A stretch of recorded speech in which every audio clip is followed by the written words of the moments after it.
society socialites met, and the heroes of Corvosa, as well as the Thranco, were successful in getting the nobility on board with the upcoming battles to come. Then, right after the gala, Calpopulus, the seneschal to the king of Corvosa, informed the group that the yearly Riverwind Festival, a summer festival that Corvosa celebrates in one of its major holidays, was to come in about 2 days' time. The group spent lots of time preparing. They burned through an entire 2 days of preparation in this frantic logistical nightmare of preparing a major festival with very little time. And so where we pick up today is the actual festival, which begins in earnest. Let's see. So in Dominus Square, where your main festival focus is, the city's heart beats faster. A mischievous elven woman in Varisian silk spins through the plaza, scattering glittering motes of light from her bangled sleeves as a growing crowd gathers around her. Schwanty children race past an armored Hell Knight armiger, chasing a floating bubble. A Canaanite acolyte shouts something about free wine at Jagear's jug and receives a cheer in return. The mages' mansions gleam like storybook illusions, each doorway opening into a different wonder.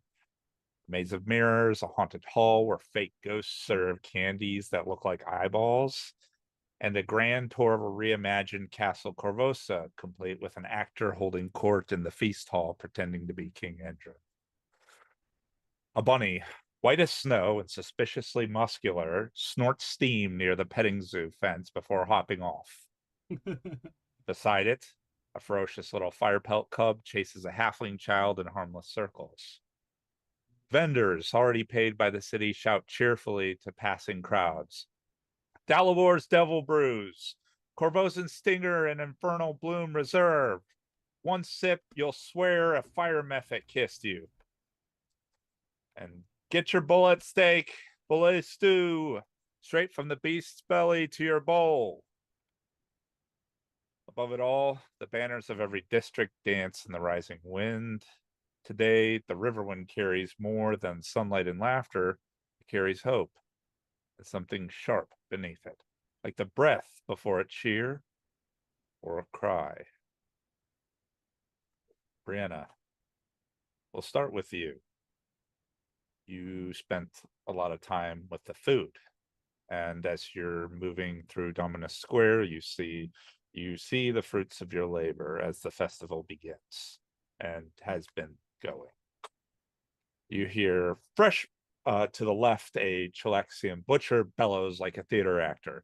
Fresh fillet steak, seared in infernal spices. Nothing says civilization like eating the monsters beneath it. To the right, a Shawanti woman with broad shoulders and weathered braids ladles rich stew from a huge stone pot, her voice calm but firm. Skyfire chili, Sklarqua style. No silver forks, just meat, heat, and bone. Near the fountain, a Varisian elder plays a jaunty tune on a fiddle next to a hawker who cries out, "Roasted turnips and clove and fig. Made them like this before the monarchy, will after too." But even as the aromas blend and banners flutter together, you see it. The lines don't mix. Chilaxians queue with polished boots and polite smiles at the Belay grill. Shawanti citizens gather around their bowls of stew, people watching quietly. Varisians linger near the music and sweets, laughing softly among themselves. Not hostile, not cold, just separate. Child tugs at her mother's hand, eyeing the Shanti stew. The mother steers her gently away. What do you do? Seeing Good all question. this.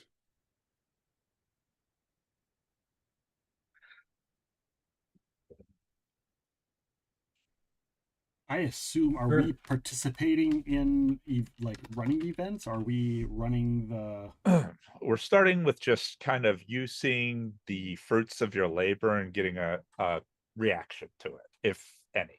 Okay. And we will Okay. move into, like, as events start, we will address them like as a group. Okay. You'll be able to react to them. Um,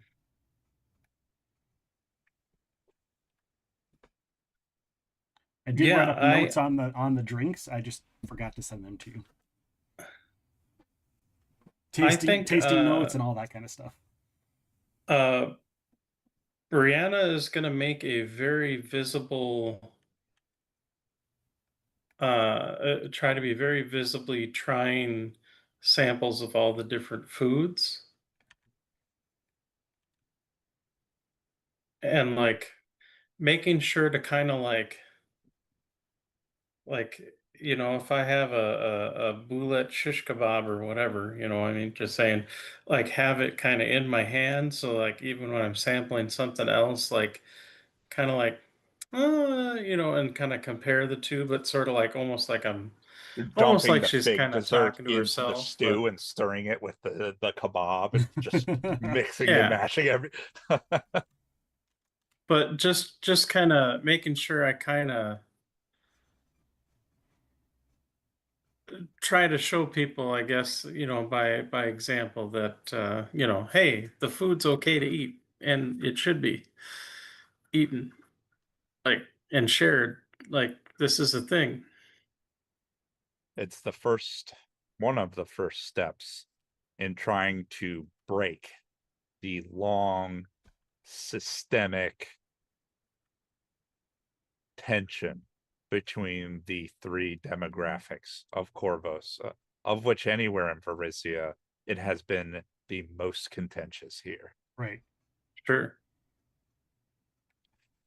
Okay. Dalibor, Yes. the air near the stalls that are serving alcohol is thick with spice and anticipation. Already a line curls down the plaza, drawn by the promise of forbidden flavors tamed into festival delight. A Cadenite downs a shot of Infernal Bloom Reserve, face flushing crimson as he grips the table for balance. A heartbeat later, he roars with delight, steam rising faintly from his nostrils. Snowberry fire pepper and Afridi blood. It's like kissing a volcano. Nearby, a noblewoman sips the Corvosan stinger, a curious frown turning wide-eyed surprise. Her lips tingle, fingers twitch. Is that imp venom? She whispers. Then immediately she goes to the stall and begins trying to haggle with the vendor, trying to buy what's free. Both brews would be less lethal in lesser hands. The venom should numb, the fire should burn. But Dalibor, you, through masterful brewing, precise distillation, and some whispered magic, have transformed poison into pleasure. Like a blowfish butcher turned bartender, you skirt the dangers with finesse. An imp puppet on the tap spits fire as another round is poured. Stinger, Stinger, chant a group of mischievous academy students who have begun a chugging game as sweat beads on their brows. From the crowd, a gruff nod of approval comes from Lord Ornelas, rarely seen indulging in public. Your booth is heat, acclaim, and a little bit of chaos. What's your reaction to all this? Happy. Glad it all came together. I could finally sit and enjoy it, which I do. Like, I make sure to get a drink instead of, brewing it. You have to constantly sample and taste, but there was no enjoying out of it. That was science. Now I can actually like enjoy it for what it is, and to chat with people about it, and you know make sure they understand some of the finer subtleties that maybe they don't catch on to. You find yourself probably explaining these subtleties and these palate differences Right. to much of the common folk, but there's more than a few nobles here who understand the intricacies of fine wine and high quality ale and are able to pick up on those subtle and not so subtle notes. Right. And try not to be like, just because you're a wine connoisseur doesn't mean you can't appreciate a good ale, or if you're an ale drinker, you can't appreciate a nice mead. Well, those academy students have started a new challenge, which is drinking like Tabasco sauce alcohol. Yeah. It is a double attack on their senses. Spice with alcohol. Oh, on the Infernal Bloom. Yeah. Yeah. Infernal Bloom spicy chips next. Right. And yeah, I will also like help pour and serve, and I'll just, because we've come to realize that we're local celebrities, sort of. Yeah. So whatever we can do to help increase the cheer and the good mood of everything, I realize that's kind of a role that needs to be played. Well, the Riverwind Festival is always a event to raise the mood. Yeah. Sephi. At the edge of the mage's mansions, just beyond the hedge-lined promenade, a low wooden fence encircles the festival's petting zoo, and the laughter of children rises like birdsong. 3 firepelt cubs tumble in the sun-dappled grass. Their ember-like coats seem to almost glow. One chases a fluttering ribbon. Another rolls onto its back for belly scritches from a brave toddler. The hippogriff foal, all knobby knees and oversized wing, preens under the attention of wide-eyed juvenile first years from the academy. A boy dares to offer it a strip of dried mango. The foal accepts it with regal disdain, as if humoring him. A particularly brave group of children has gathered around Muffin, the owlbear cub. Sergeant Drovan stands vigil nearby, one hand on his cudgel, the other holding a stick of candy meat. He likes sweet things, he explains, just before Muffin barrels into a hay pile and sends skilled children scattering in joyous shrieks. What's her reaction to this? Steffi's probably overjoyed. Definitely. She'll yeah, she'd probably get distracted, and then she'd probably get in line to go play with the children and the cubs.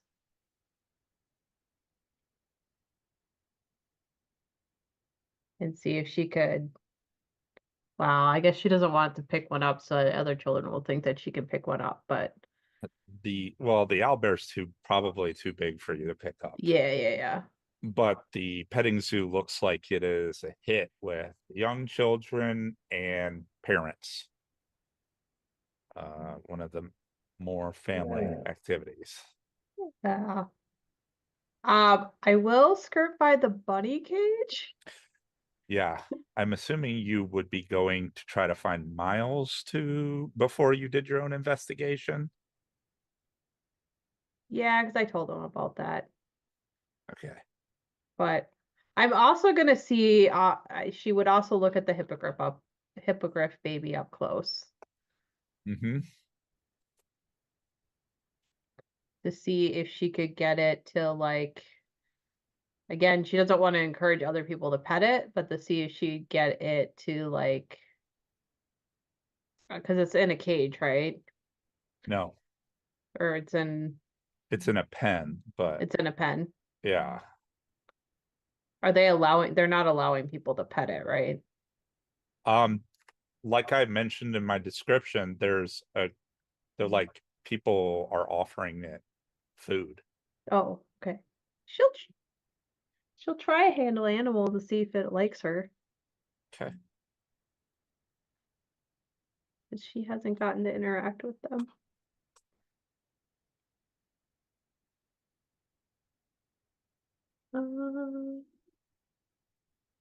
And she'll offer it some food. There's an attendant that is handing out strips of dried fruit, like dehydrated fruit. And so as you get one, you go to the hippogriff full, and as you approach, it immediately looks at you, kind of like with that twitchy bird look. It tilts Yeah. its head, like as to say, "What are you doing here? Where's my food?" And you hand it to it, and it greedily accepts. And the academy students look at you and see this hippogriff that is moving like towards and under your legs and like just kind of nesting next to you, and they're like, "Oh."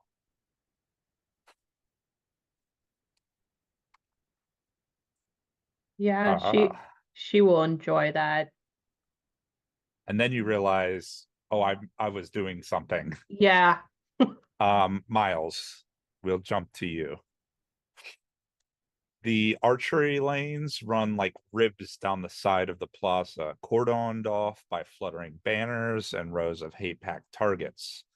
Broadcloth tents provide shade for the competitors, while bleachers fill steadily with cheering onlookers. Your Black Arrow brethren patrol the lines with quiet confidence, Flavin stringing a longbow, Rye expecting fletching, and Bo casually flirting with a noble's niece while correcting her form. Jakardros leans against a support beam near the back, arms crossed, expression unreadable as always, until he gives you a small, approving nod. I kind of picture it like that gif of the guy dressed in like the leathers with the big beard and the hair, and like the camera zooming up on him, and he just kind of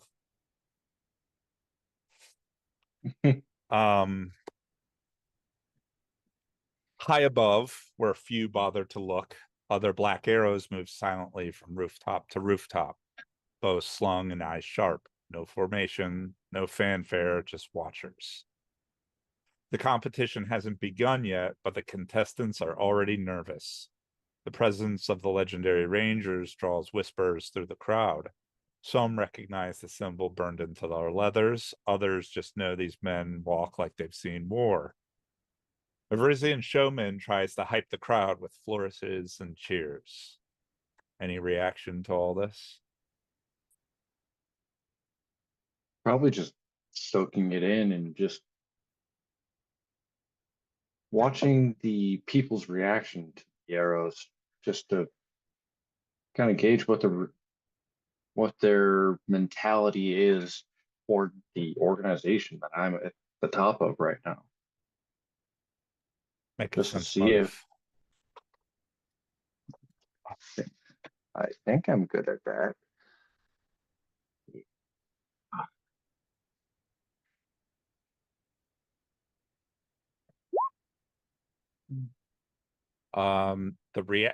The reaction you get is mixed.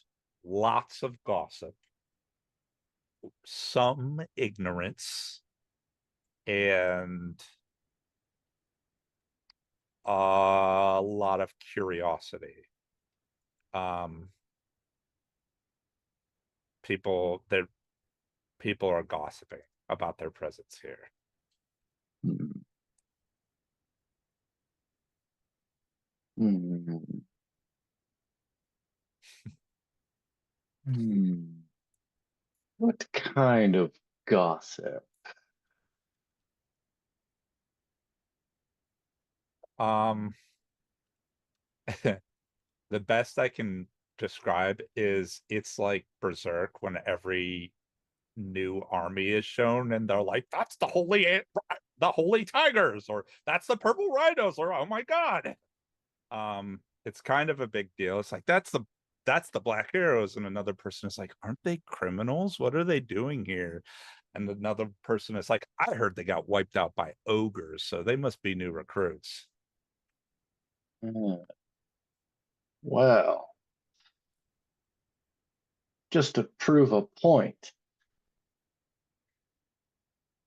Miles is going to find one of the lanes and maybe knock a few arrows. Just kind of go up, release a few arrows, and then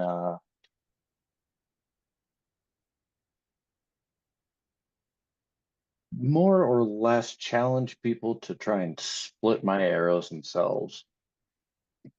None of the contestants approach, but a few people in the crowd are brought up by the Verizian showman. Nobody can do what you do as you casually are hitting bullseyes. You know, like me Mhm. throwing axes.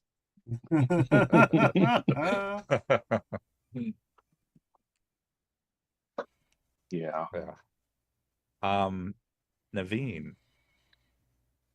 Atop the Grand Mastaba, just outside the gates of Castle Corvosa, a command post has been established beneath the watchful gargoyles of the ancient stronghold.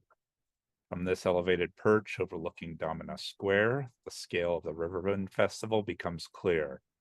Banners unfurling, crowds shifting like a tide of color and celebration. Behind you, a stream of updates trickles in from across the city through your lieutenants. Sergeant Aldrich Serthana rumbles in graveled baritone. Midland's quiet, but too quiet. If you ask me, we're due for trouble. Eliana, eel driftwood perched on a barrel, grins. South Shore's packed, but smooth. Pickpockets are getting greedy, though. I had to scare off 3. Thorham, the siege breaker, Ironfoot, helm under one arm, adds, East Shore is clear. Too many rooftops for my liking, though. I posted crossbows up there. Quilla and Thinkle adjust their spectacles, more amused than alarmed, notes some urchin rascal's been plastering rally posters across North Point. Corvosa wants you to fight Karzug, misspelled and all. Stirring yet unsanctioned patriotism and grammar debates. Carrie Thunder Tamer adds arms folded with jaw tight. Old Corvosa is holding. Locals are rowdy as ever, but if trouble starts getting out of hand, I'll be the one to end it. The field marshal, Chrysidia, steps up beside you, hands folded behind her back, and she looks to you and says, You've done more than enough. Let me take the next rotation. Go see what you've helped build. Any addressing to your lieutenants or to Chrysidia?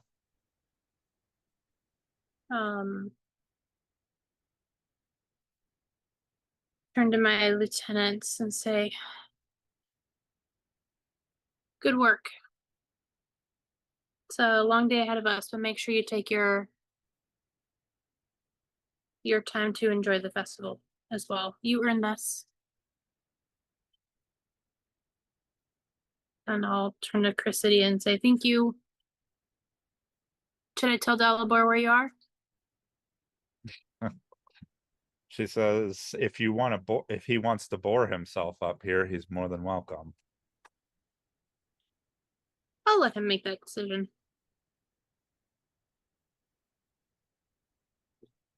Okay, so you go down the Grand Mastaba and kind of go into the festival. Yeah.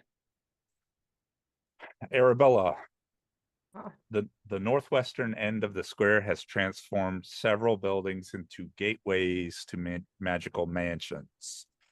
Through an arch of golden stalks and gourds, guests wander enchanted harvest rows, scented with hay, cinnamon, and clove. Those who find the hidden center are rewarded with hand pies, mulled wine, and cider beneath a cozy autumn canopy. Beneath the fake gargoyle gate and a banner daring guests to enter, this playful tribute to Castle Scarwall features tilting halls, ghostly illusions, and ghoulish treats like candied eyeballs, bone pretzels, and bubbling ectoplasmic punch. Next to it, a herald invites guests into a satirical royal palace. Rooms shift between feast halls, war chambers with nonsense maps, and a treasury of chocolate coins. Children duel on toy battlements while locals pose on a mock Corvosa crimson throne for staged portraits. A silver arc, shaped like a hand mirror, leads into a maze of warped reflections. Illusory glass distorts size, age, and motion. Some mirrors mimic guests before they move, others wink and scowl unexpectedly. Hidden panels and shifting paths keep visitors guessing. And then behind a curtained archway, a soft light, plush carpets, and drifting illusions create a sanctuary of calm. Tea, coloring, and gentle music offer respite for the overwhelmed. Each room a quiet retreat from the revelry beyond. That's your sensory. Yeah, my mansion. sensory reaction. What is Arabella's reaction to kind of seeing all this? I think honestly at first she's gonna kind of keep her distance because she hasn't had necessarily like she's had very mixed reactions to her magic. And she kind of knows that like the stuff that she kind of enjoys, not everybody else does. So I think she's gonna kind of I don't know, I think she's actually kind of almost expecting it to fail in a sense. So she's kind of doing like a scientific assessment to see if people like if this is something that people actually like. You keep waiting and waiting and waiting as you throughout the day make your way through the mages mansions for people to hate it, for people to get upset, for people to riot. And it just never happens. You know, occasionally outside of the Scarwall mansion there's a crying child, but the child is accompanied with a grinning parent who is amusedly comforting them. Yeah. Okay. I think honestly she's kind of taking notes. Being like, You okay, watch the reaction to everybody outside of the mage's mansion, and you scribble in a notebook with clinical with a clinical reaction. yeah, yeah. And then like kind of after that she'll like actually have a little bit of like I don't know if enjoyment is the right word, but like accomplishment.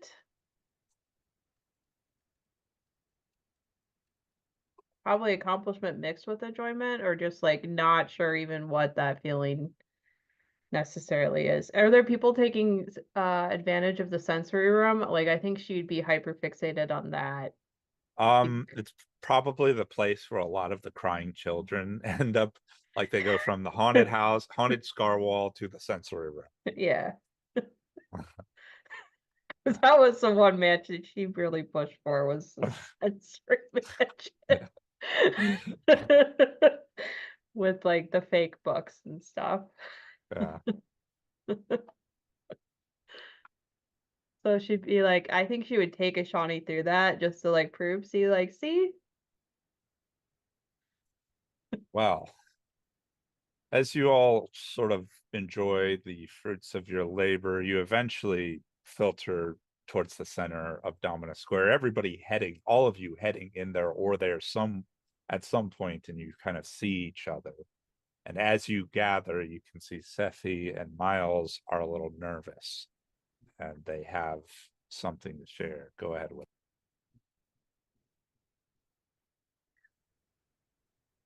I'm not gonna get in trouble, right, Miles? As long as we resolve this as quickly as possible. Uh, um,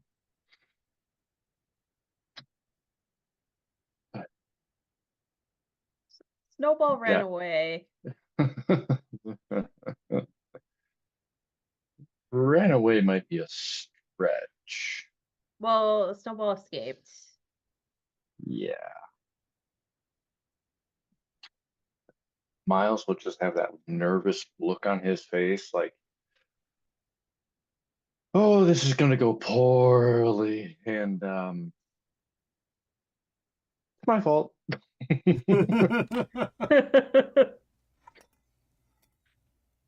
Just it's just clear on his face that he just dreads what could happen with this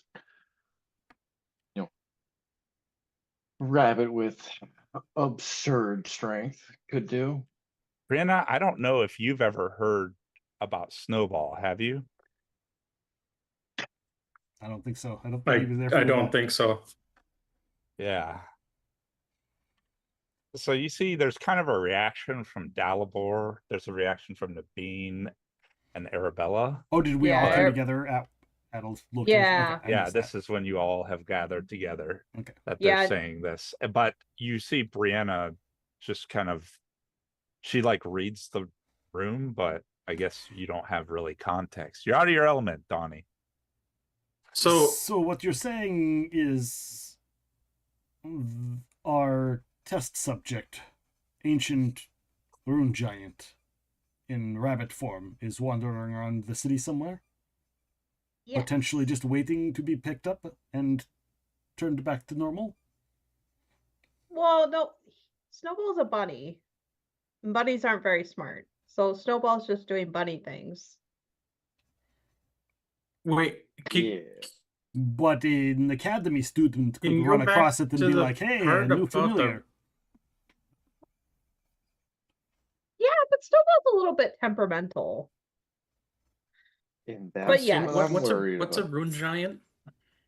Um, And why does this all sound like a horribleness waiting to happen? Oh, you were doing other things.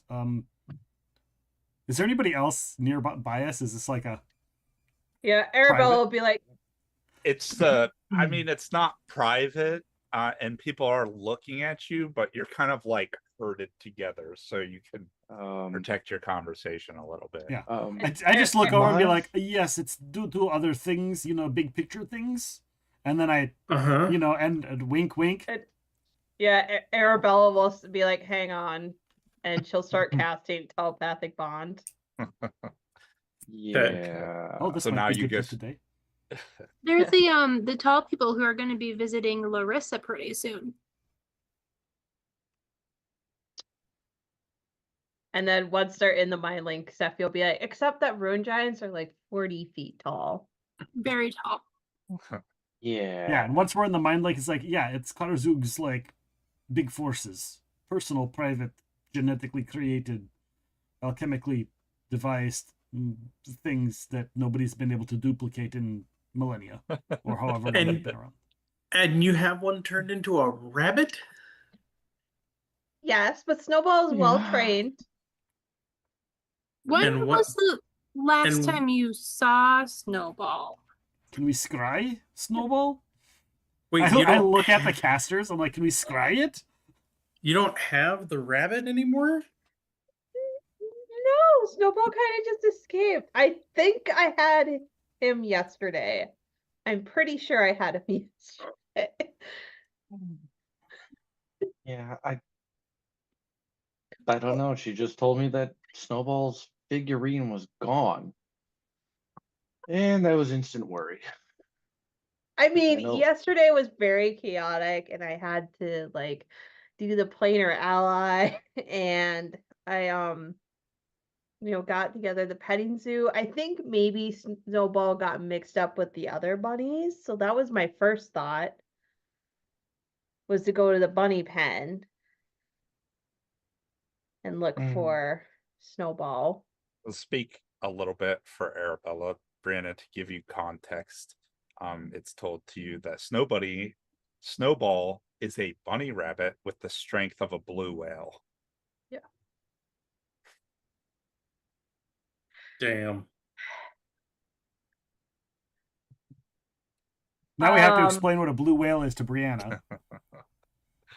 Once I we all live in figure out what it is. Formosa. Whales and ocean shit is a thing.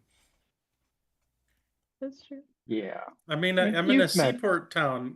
People have probably seen whales. I mean, you've met Chloe, right? Arabella's like, I can cast prying eyes and I can cast insect spies to like go on the hunt for a white bunny rabbit. But how will we know that it's the right bunny rabbit? Well, Hmm. That's why I say short of a scry spell. Yeah, I don't think the prying eyes has true sight. That's all right. I've got Raised Dead and Breath of Life and a bunch of heals for the people that come into contact with said bunny. I'm more concerned if somebody comes Um, across it and dispels the magic, accidentally not knowing what they are doing. Yeah, Sephi, that would be bad. This The is the last you academy where remember- students are ambitious and try to one up each other. I could easily see them getting it and going, well, look what I can do. But like, how would they know? Well, how did you Question. make it see, like, how did you make it so other people could see the true form? only, Oh, only those that were Bigger able. question. How does yeah. one create a bond with a familiar? Do you form the familiar out of nothing, or is it bonding with an original creature? Because I would be more fearful of the academy student who bonded familiar with a familiar that has the strength of a blue whale.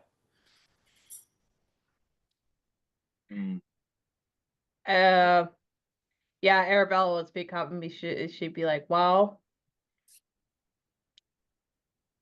I guess, I don't know, would that be a knowledge to Rachel, know look if, at your G chat. oh,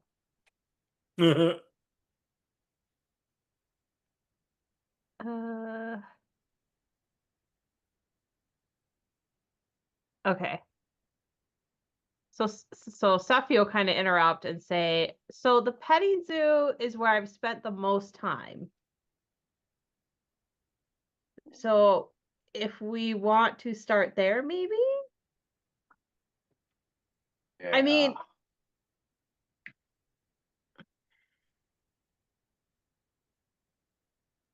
yeah. yeah, is it like a starting point? Yeah, yeah, yeah. Okay. And Arabella will say, if anybody can cast True Sight in our group, I can cast True Seeing. I just don't know if I have. Um, hmm. Miles will just look at Brianna if she says that out loud. Like, I hope you have a fantastic poker face. Actually, Arabella has True Seeing as And well. then it questioningly looks at you like, why is there something, and kind of looks you up and down on the, you're hiding from us, or are you talking about the big rabbit? The big rabbit just. I hope you're able to hide your reaction whenever you do see said big rabbit.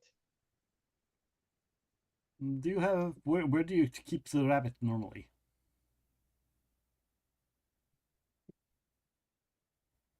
In my pocket.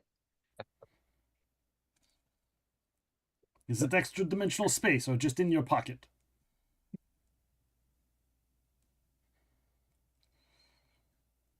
Just in my pocket.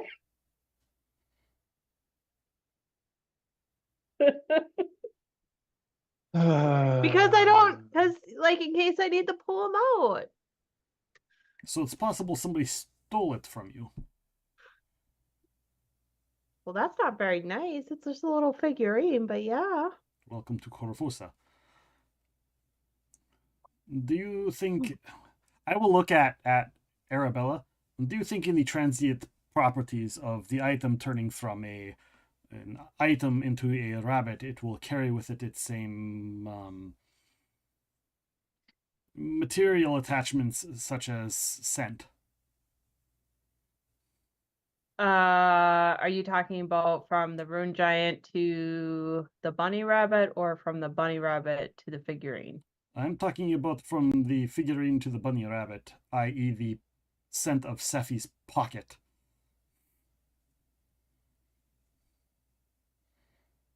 Potentially, although if it's a gross little rodent animal, they get in the dirt and whatever else they can feast on. So it might be muddled.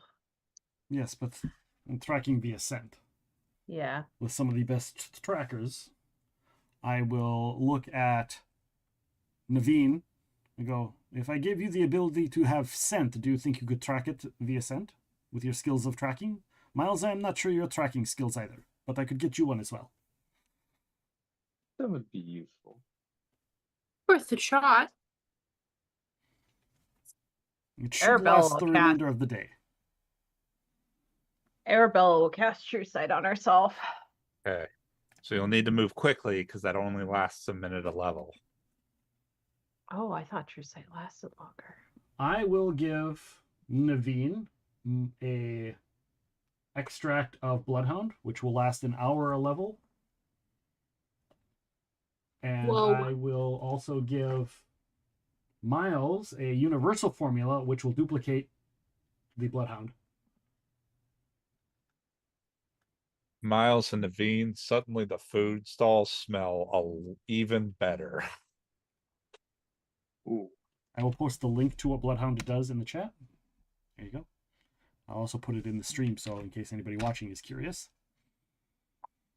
I am gonna, if I turn into a flying creature and I see the rabbit, I should see its normal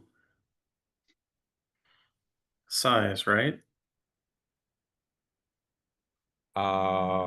If you are, yeah, if you're just looking normally, you would see a rabbit. Oh. If you have a true seeing, you would see what it actually looks like. Right. So I'm gonna turn into a. I'm gonna be like, I'll now that we have the telepathic link, I'll let you know if I see anything, and I'm gonna turn into like a bird. Were you guys walking and talking or just standing in the middle of the square talking about this? I think walking and talking. Walking and Probably thinking. walking.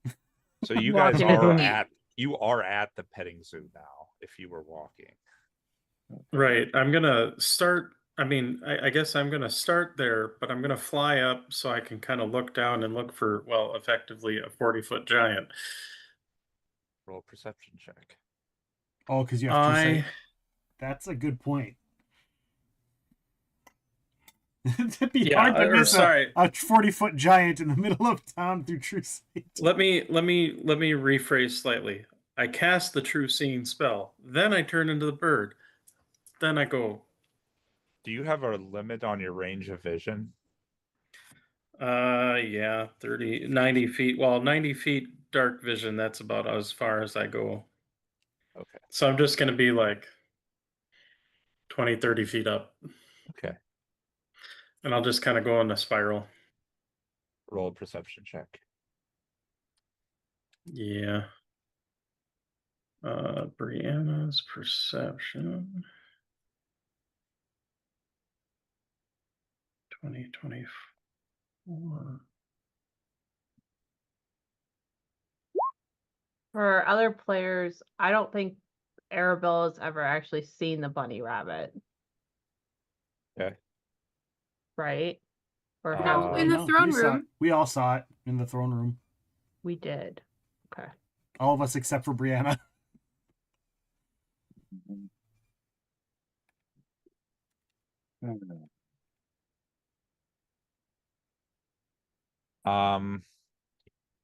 You see at the petting zoo Sergeant Droven, no nonsense Corvosan guard, assigned to wrangle children and all our cubs.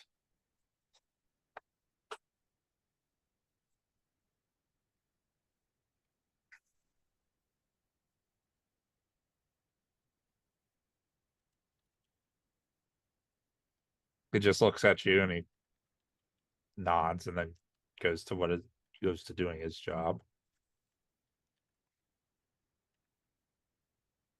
Oh, he looks at Brianna?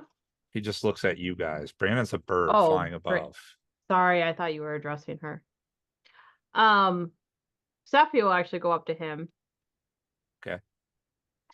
Hey, have you seen a little white bunny rabbit hopping around? He just like motions at all the bunny rabbits that are at the petting area. But like, I think there might be one missing.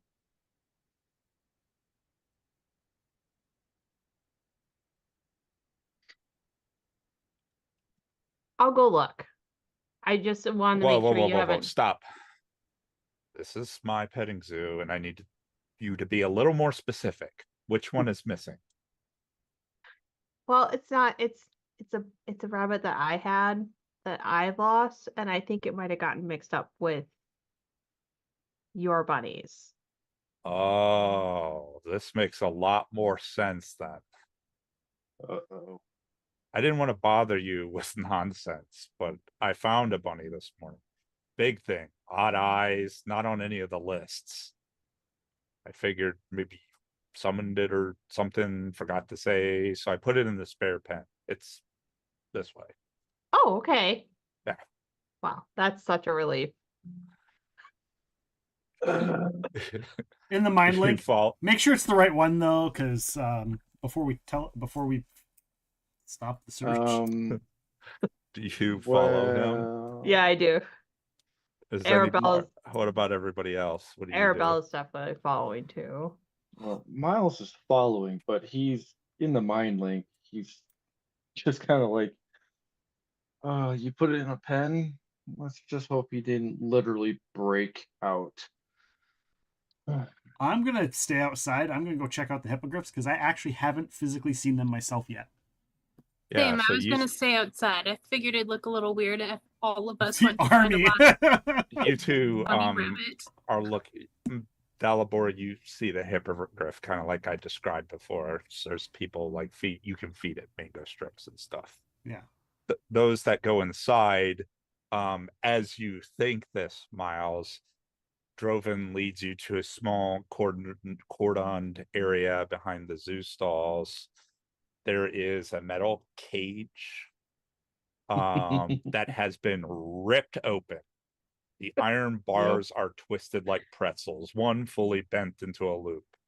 There's no sign of a bunny, just a single tuft of immaculate white fur and several rabbit tracks in the dirt. I immediately start tracking. You see Droven goes like this. Miles will just look straight at him like, you ever see that bunny again, you come to us immediately. You guys that are here can roll a sense motive craft if you haven't like a metal crafting of some kind, or engineering, or a perception check. Well, Arabella will roll engineering. Perception.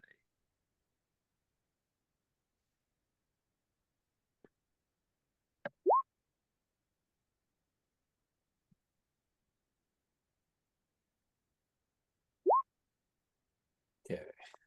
And what did you say? Sense motive? You just get to roll one. Turn okay. it up. Yeah. Yeah. Turn it up. But for yeah. Seffi or Turn well, it Seffi's up. probably just Yeah. trying to Turn, explain to turn, him that it's a turn, special turn it bunny. up. So Arabella, you did not make it. Okay. Miles, you do. You can see that the bars aren't melted as you look at the edges or sawed. They are sheared by force. Mm-hmm. It confirms that this is Snowball because whatever did this has strength far beyond any animal. Yeah. Yeah, that's our rabbit for you. You're going to start tracking. Yeah. Okay. There are tracks. Arabella's gonna give Miles a wide berth, but she's gonna go over to pick up this fluff of fur. Well, that might I be should one of the also first. mention that this is kind of like a skill challenge. So you guys pick one of the things that I give and roll that. You can aid each other if you want on them.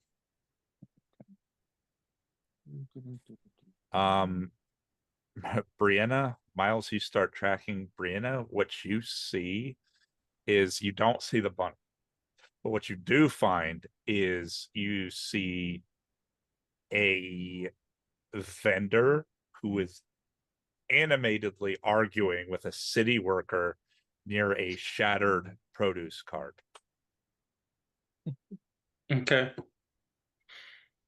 That really stands out to you. I will head over to that. Okay, you fly over it. You see the cart, once brightly painted with cheerful orange carrot designs, is now demolished. One wheel is lodged into a fruit stand 10 feet away. Carrots litter the cobbles like confetti. A distinct pair of tracks, comically oversized, trail off.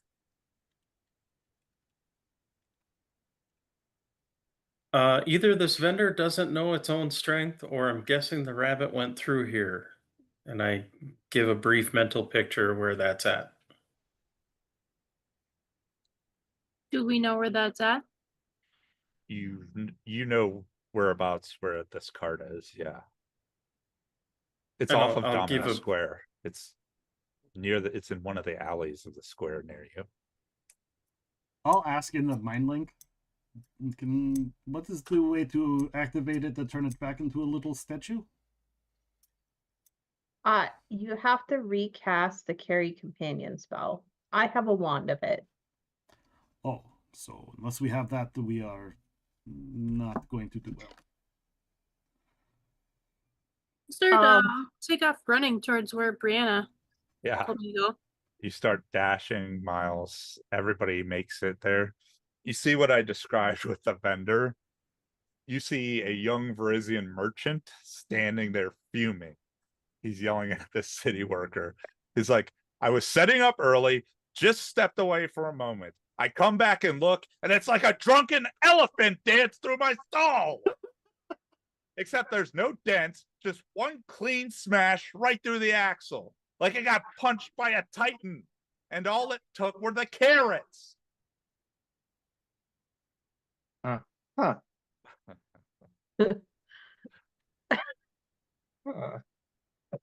Oh.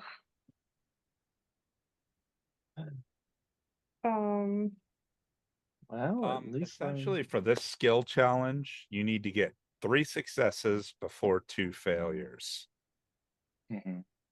You have 1 so far. Okay. So as you approach this scene, you can make a sense motive, bluff or sleight of hand, or survival, and you are able to aid each other on whichever one you pick. I would personally do survival.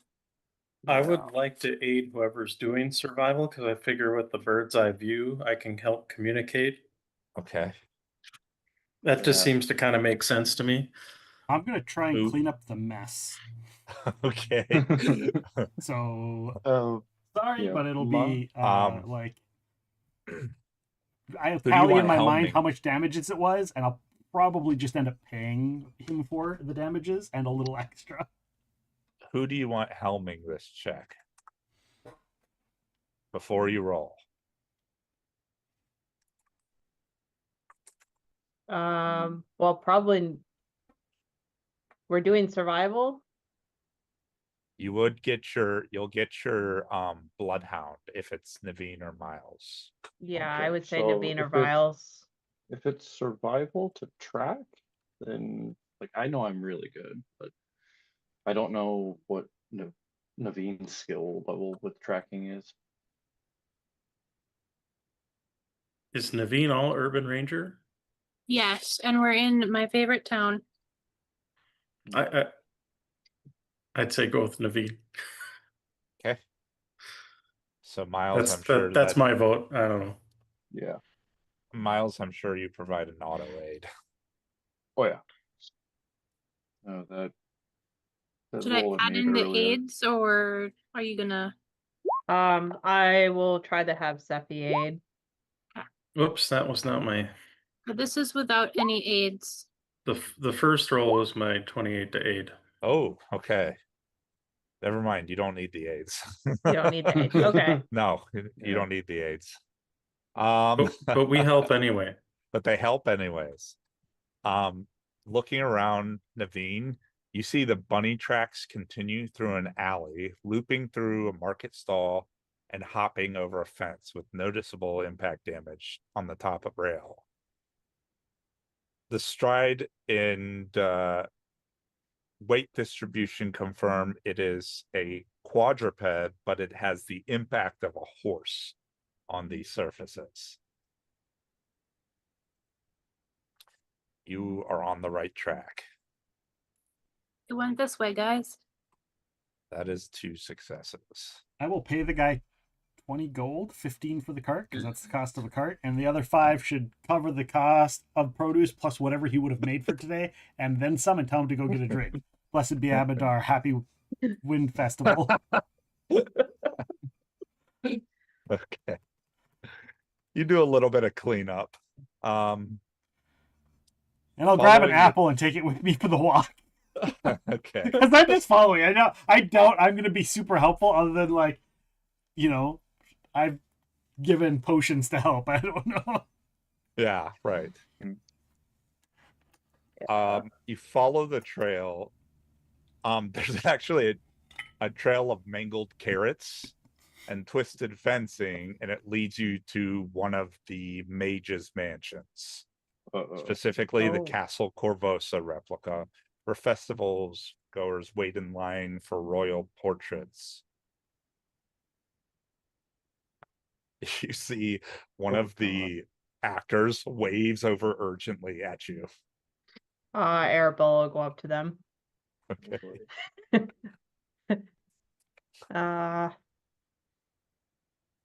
Yes. You see he says something dug underneath, like way underneath. We heard a rumble, and then the pavement just sort of like tilted. Actually, look at the house. You can see the house is, the rooftop is slightly like this. Like the house is, it could sink into a sinkhole if too much damage is dealt to this building. Oh, okay. How long ago did it dig? It was just recently, Like 5 minutes? something like that. Okay, where's the hole? It's this way. And he leads you around to the back of the building. You see this gaping burrow where the stone, this is a cobblestone paved road where the stones are ripped away and there is a huge hole. Uprooted pavement stones are scattered across the floor. The soil has been compacted with shocking strength. Support beams to the building are visibly warped.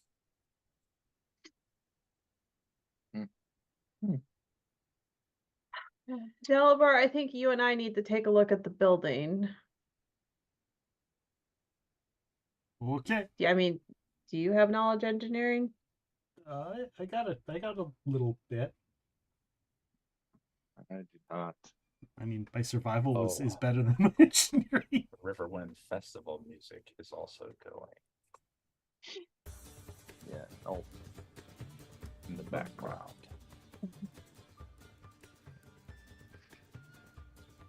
God, do I use my Also, decent chase music.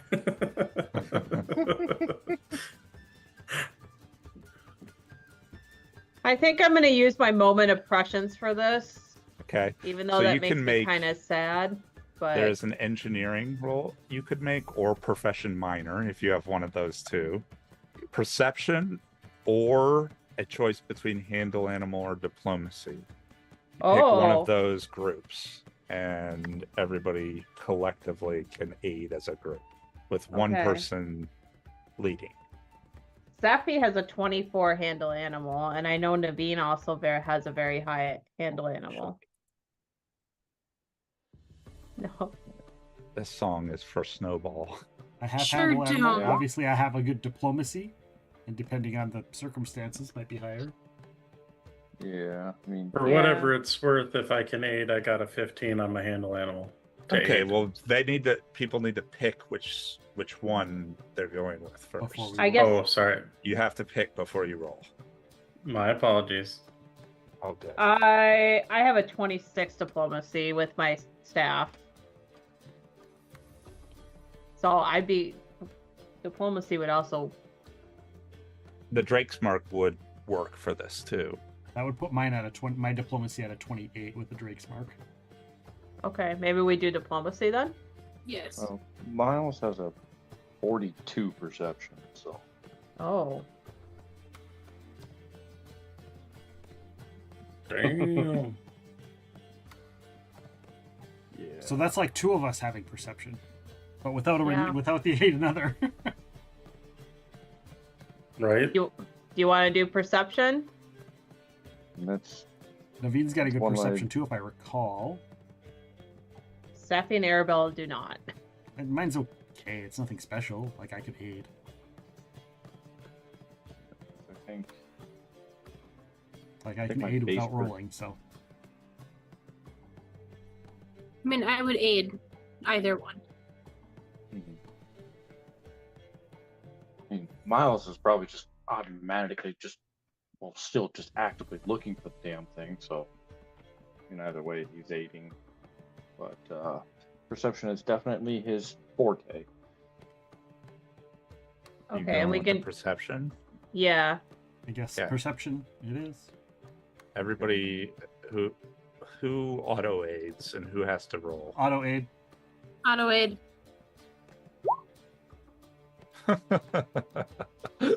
Arabella does not help. Oh, sorry. I didn't realize I was muted this whole time. For perception, I can auto aid. Okay, so that's +6 so far. Yeah. Does Sephi have to roll? She does. Safi aids. That'd be Okay. 8, so this is a plus 50 for the roll, huh? 65 perception. Listening at the front of the burrow, you hear like an animalistic hum, like something is imitating the festival music through their nose.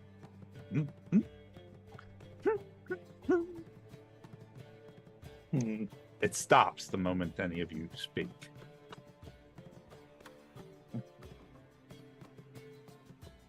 Snowball. Oh, You can see where the burrow is. There is like a hill mound cracked through the pavement. I don't know how to explain it. Like when you see cartoons of somebody burrow and then yeah. the earth displaces in a trail. Mhm. Can Safi pull out a treat and try to lure Snowball out? You can try. You can certainly. We'll try.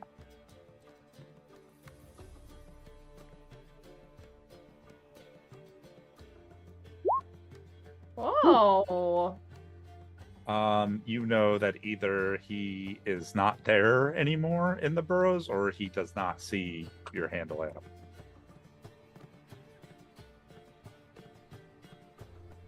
But you said you heard something.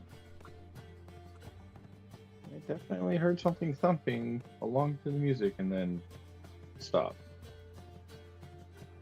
You could actually, there was thumping, and you could feel the vibrations of the thumping in your feet on the ground.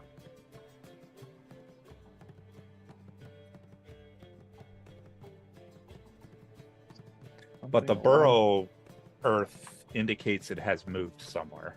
Oh, Mhm. It is not where you are. okay.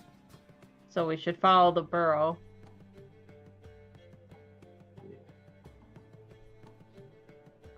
That is your third success.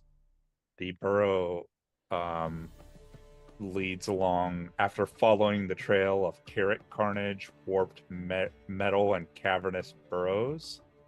You finally catch a break. A young black arrow points skyward. There, the rooftop. 3 buildings past the cider stand. I saw it. Okay, head that way. Yeah, well, he's pointing on top of the roof of a building. Oh, Sephi will cast Airwalk on herself. If you're Miles good is at just- climbing. Go ahead, Miles. Oh, Miles will just look up to the black arrow and just say, thank you, good job. You got 20 gold coming your way. Whoa. 20 gold, could that's it. drink I quit. He's like, I could drink this all away later.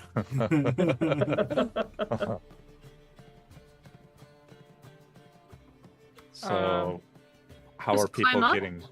Yeah, you can climb up. Roll a climb check, or if you have higher than a plus 15, you don't need to roll. Oh, boo. I fly up there. I'm You gonna just go Yeah. just fly walk around to the other side of the building, in case it comes down, Yeah. Okay.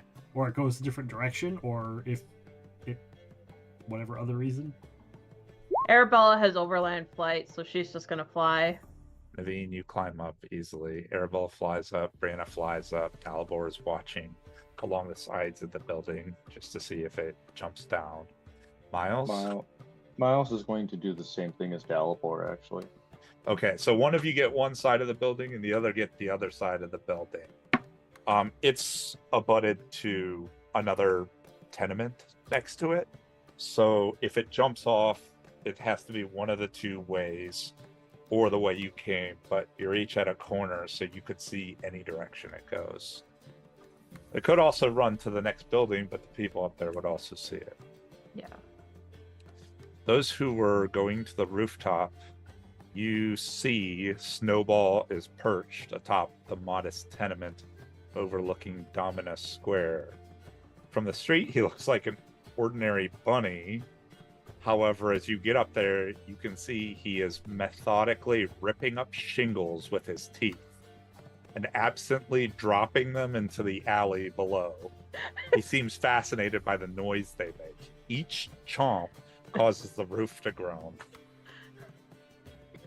But Brian sees, Brianna But Brian, sees. you looking up, see a 40-foot high. This thing is the size of the 2 of these buildings on top of each other, giant, that is reaching down with his finger, and he is just peeling off a piece of the roof with almost no effort. He looks like he could lift this building if he wanted to. He's just like, drop it into the alley, shatter, rip it off, drop it into the alley. The rest of you see the bunny doing that stuff Yeah. that I described. It's probably good I am in bird form because there is no poker face on that. No poker face. This creature has no idea how dangerous it is. In Yeah. fact, you probably hear the bird screech at the same point you hear in the mind, like, holy fuck.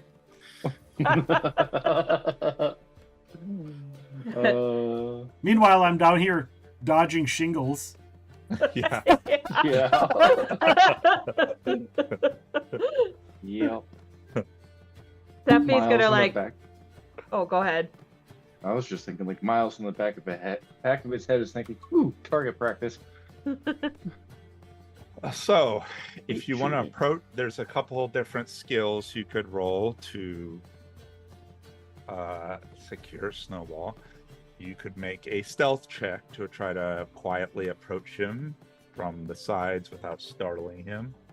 A handle animal check if you want to calm him with food or a carrot or gentle sounds.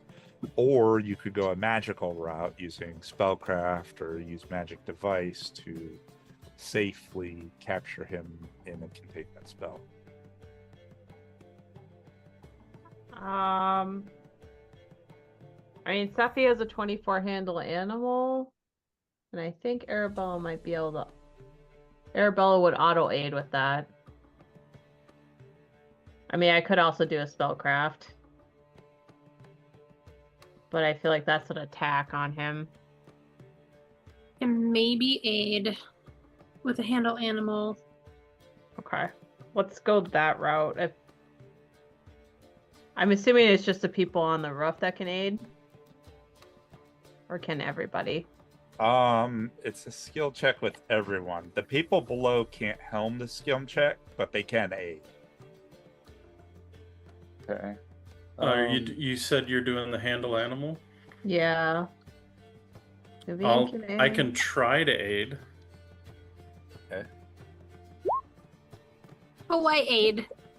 Yay! I aid as well. Or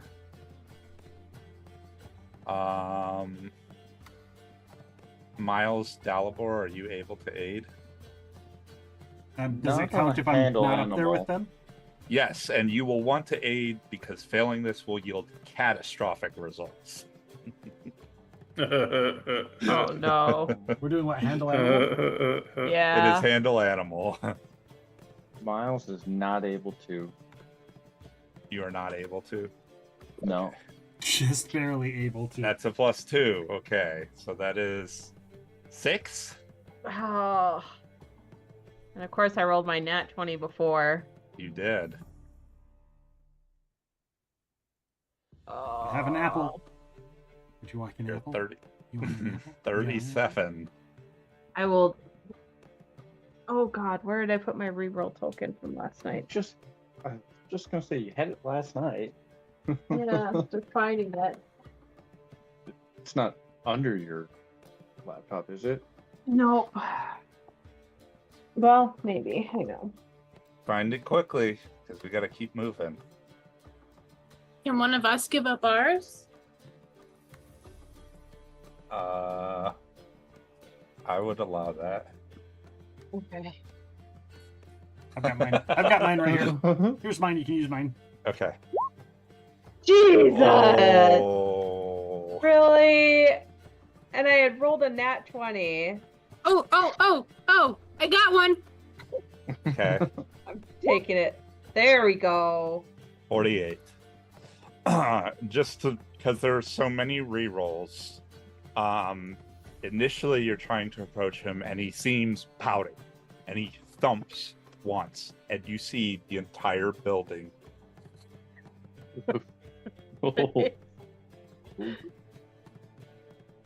But you are able to calm him. His ears twitch and he thumped once and the entire building shudders.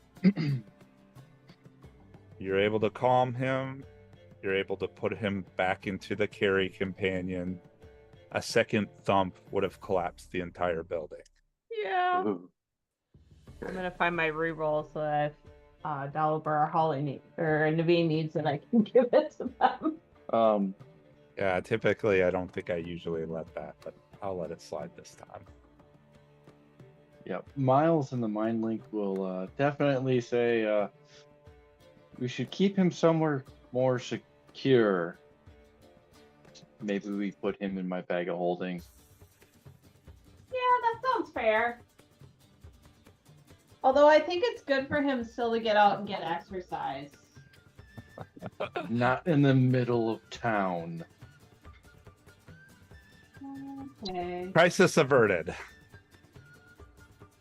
Okay. But you guys know now that the festivals are the contests are about to start.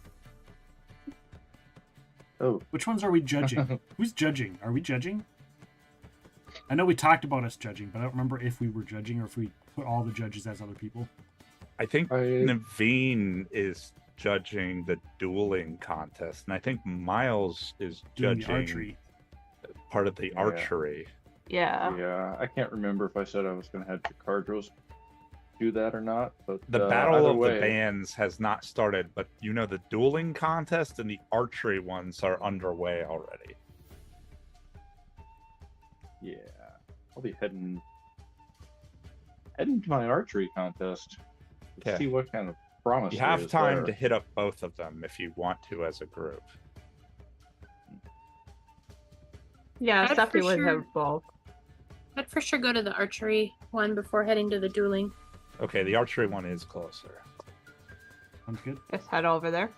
Okay. Hmm. So the archery contest, which Jakardros and some of the Black Arrows have been judging up until this point, has 3 rounds. The first round is a precision round. It's a classic bullseye challenge. The second is a trick shot, hitting a moving or obscured target. And the third, which the one is when you arrive, is a rapid volley. It's multiple shots on different difficult targets in a short window.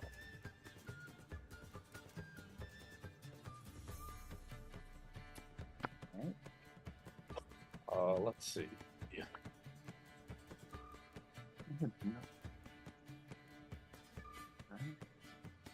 I did not post images of it, but there are 3 contestants left. And they are all elves, unsurprisingly. Unsurprising. Unsurprisingly. There No. is 3 of them. One is an elven woman dressed in full armor, like full plate minus the helm. The second is a very woodsy looking elf cloaked in muted green, and he's got a hood and a very elaborate, ornate looking bow. And the last one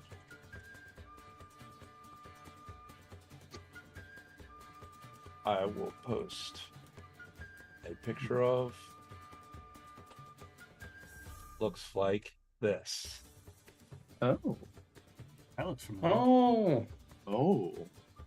A couple of you may recognize this person. yeah. I Yeah. don't know the name, but that's Steph will say it's Shalelu. Shalelu. oh shit. Now that I know the name, like And I look at them and I Back- go, who's Shalelu? Yeah. oh So, Is it- so yes. Miles is just like okay. Shalelu's here. You can see What Jakardros kind- is It's very like what kind of interested. tension is there tension between the 2 of them? Is what's Jakardros just crossing my kind of mind. seems to be hovering, and he's just like very interested in it now. Okay. I know they kind of reconcile, but like all right. Is it? Well, Wait, is she full elf or half elf? Shalelu, I think, is half elf. Yeah, because Yeah, isn't she? as I I thought she was recall, full yes. elf from what I knew out Let of me look. character. But She is full elf. mhm. Yeah, you're Um, right. Yeah, because I think Jakardros I- was her like adopted father or Yeah. stepfather. Oh, okay, yeah. As long as there's no like family feud fireworks here, I know who my hopeful winner would be, but we'll see. and No, again, you see- and again, Delbo goes like starts pulling on like whoever's next to him on the shoulder. Who's Shalelu? Who? What? What am I missing? So you see my guy with the eye patch over there? Yes. You know, Jakardros? That's his adopted daughter. Oh. Yeah. Okay. Why the oh my gosh, is she really good? Is she really well known? What? She's well known, definitely over in Sandpoint. Oh. Yep. She was he was a first Dalibor, you're Yes. kind of like well known in Sandpoint. This is Corvosa. That's like a backwoods. no, she was I mean, yes, but I'm also from Brevoy. And there's a lot of backwoods there, so I mean, Yeah. Fair enough. There was a little bit of family drama too. yeah, between with Shalelu, her brother. oh. Wait. So there's Yeah, it was stuff her brother, happening, and right? this is okay. Yeah, let's just say those 2, pointing at Shalelu and Jakardros, he disappeared for a long time. So they're not and in but we helped them reconcile.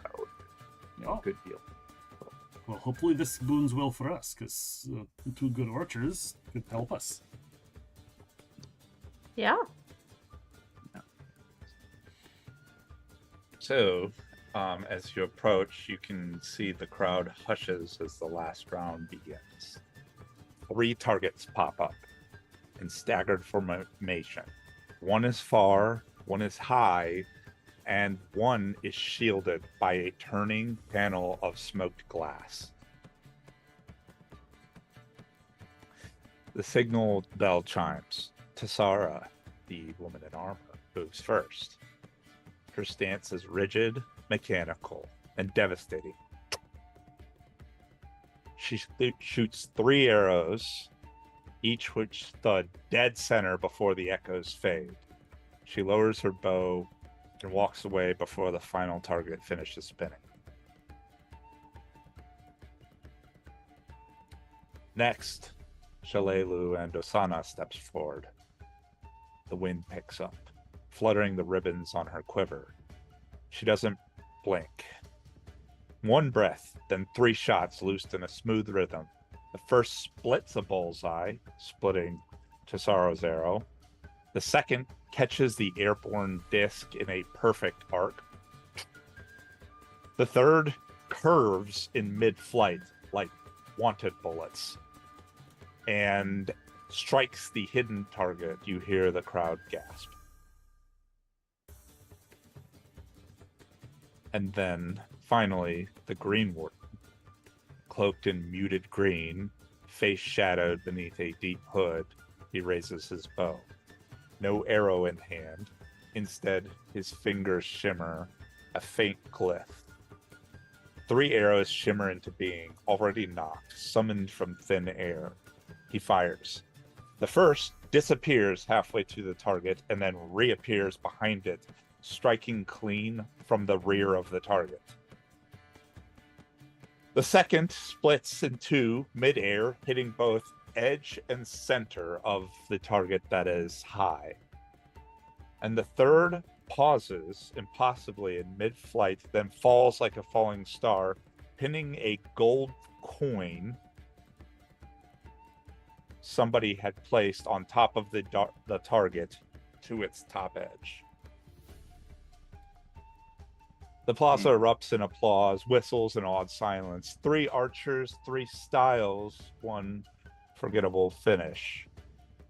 Jakardros comes up to you, Miles, and the rest of the group, you are also there. And he says, well, what do you think? Anybody else who wants to weigh in can as well. Oh, this is a contest. Yeah, the winner gets that bow.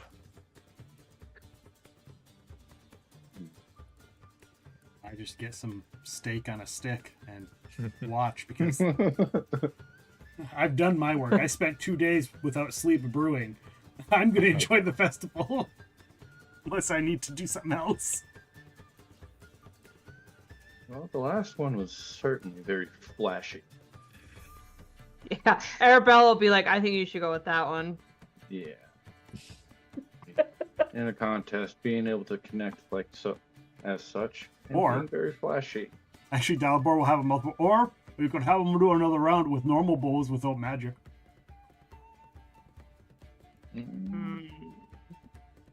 Remember, as the most Well- expensive bow has the advantage, right?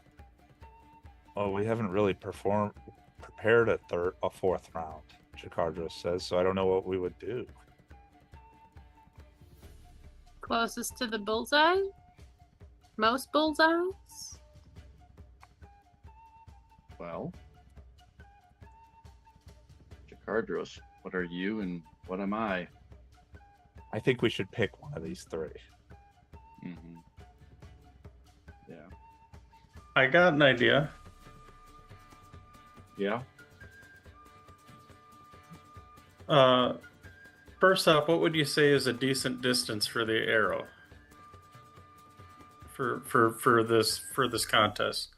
They're about 100 feet. Okay. I grab 2 of Miles's arrows, Hmm. and I go to one target, put it in the bullseye, go to the other target, put it in the bullseye. I come back and say, the person who splits the most arrows in, say, 10 shots. You see Jakardros just sighs. We're What about, supposed to be decisive here. about the fancy bows? Without the fancy bows. Whoa, a fancy bow. Well, I mean, honestly, It's not a contest of who has the most expensive bow. You see the woman in the armor is like, what is this supposed to be? They said 3 rounds. Why are we doing another one? I would say this would just be an exhibition. I'm pretty sure I know who I would want. I mean, don't- yeah, Not my Yeah. competition. Yeah, so, I mean, the green, there's a whole lot of piping up. But the flashy one is the one I would have picked for the winner. But Well, how it's about 3 judges, right? So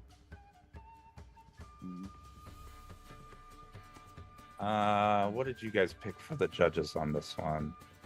I think it is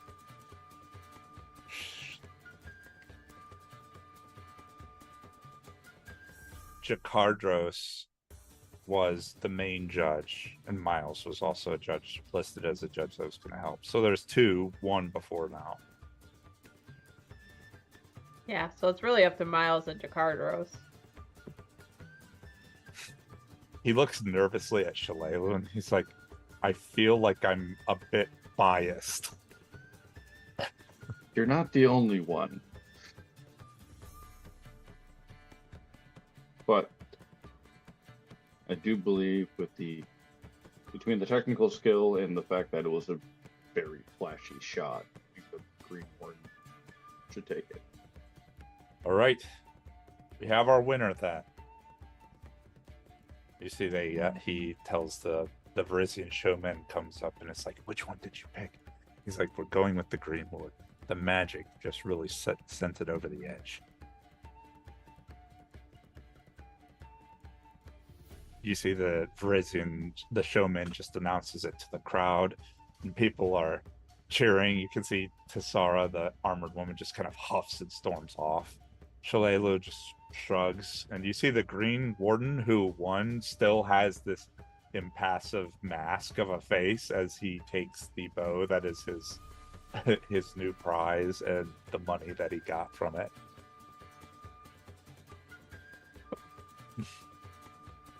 Well, Edge since Lord. you're- He is an edge lord. wow. For all Well, of He you, is definitely an edge. Not all of the edging. He's just an edge lord. He's Well- like, I can't actually use a real bow, so I have to use magic. Well, now that the contest is over, Can I get the Jakardros- audience to start cheering for the winner? Ah! Jakardros, why don't you take a while, go spend some time with Shalelu. It's been a while since you've seen each other, right? It's the stuff at Turtleback Ferry. Yeah.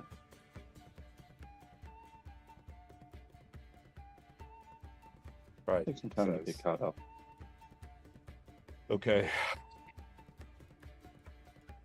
You see, he kind of walks up.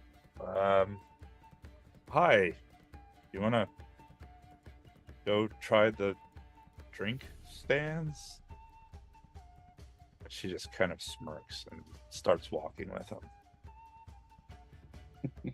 You can hear their voice. I hear the Infernal Reserve is real tongue torture.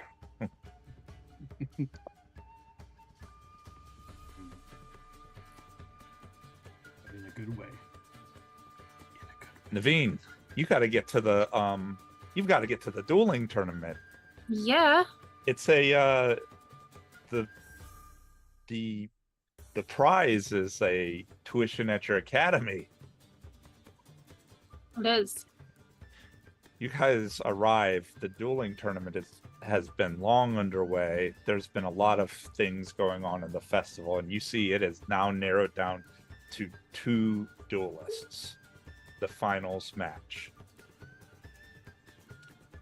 Do I know Um, either of them? Have you met Eliodor, the Brevik ambassador? Okay. Okay. If you've met him, you notice the woman that one you recognize one of the women there. They're both women, the two, but the one you would recognize. Her name is Saraya Malenkova. The dueling platform hushes. The final match of the festival begins, not with pageantry, but with tension so thick that it stills even the music.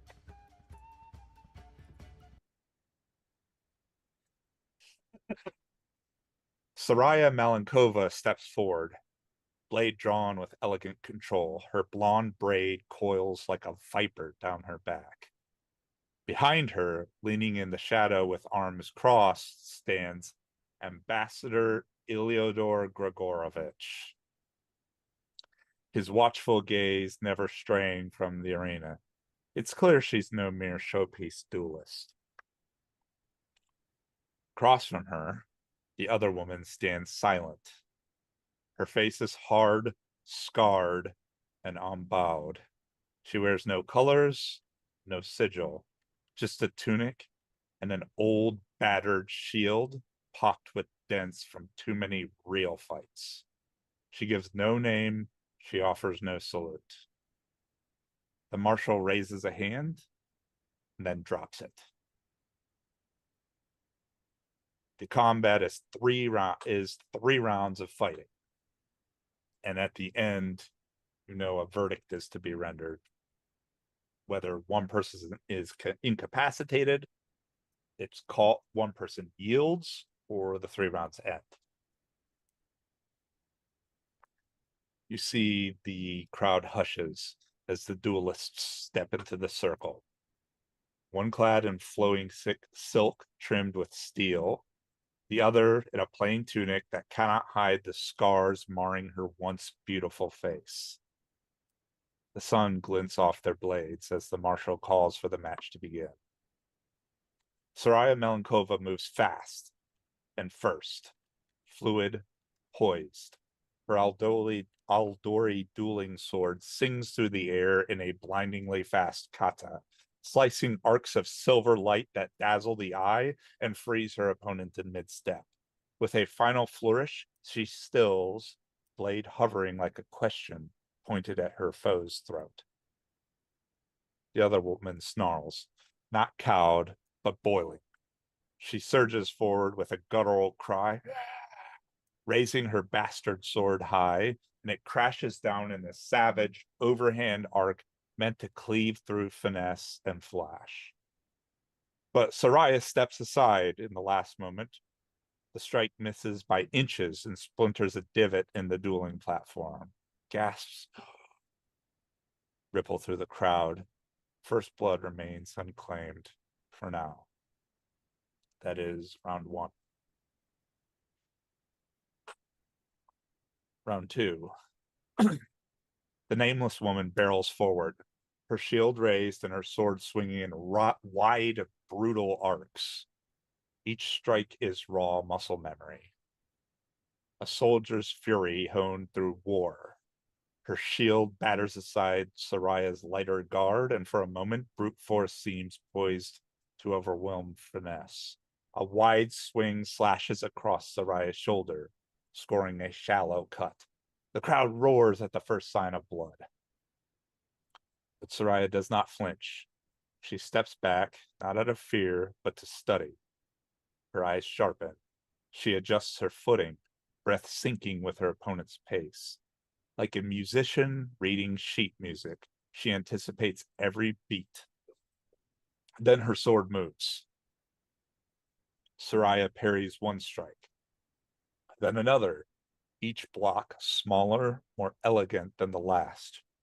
Her blade is no longer reacting, it is dictating. A half-step pivot, A sudden snap of her wrist. Steel flashes. The bastard sword flies from the woman's hands, spinning across the ring and clattering to a stop. In the same motion, Soraya's blade glances across her opponent's ribs, not deep, but precise, controlled, inevitable. Soraya raises her blade in salute, not gloating, but respectful, a master acknowledging a worthy challenge. You see the marshal looks like he's about to call it. One has been disarmed, but the scarred woman just glares at him with a look that paralyzes him almost. Just like the unarmed woman doesn't move to reclaim her sword. She doesn't back down. She just growls, low and defiant, and lunges. Her shield is raised like a wall, and she barrels forward. Soraya thrusts to intercept, but her blade glances off the steel. The crowd gasps as the woman crashes into her, driving her back with sheer mass and raw grit etched across her scarred face.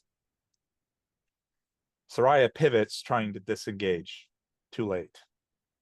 With a sudden roar, the woman slams her forehead into Soraya's nose. The sound of bone against bone cracks louder than applause, and Soraya stumbles, reeling, blood streaking her upper lip. There's a heartbeat of silence, and then the crowd erupts into shocked cries and cheers alike. Soraya steadies her blade, rising her weapon once again, but she doesn't strike. The nameless fighter lowers her shield, panting, defiant, daring her to finish. You see the marshal now catches his bearing, and he's like, 3 rounds, fight's over. And you see he looks around like, I don't want to fucking judge this fight.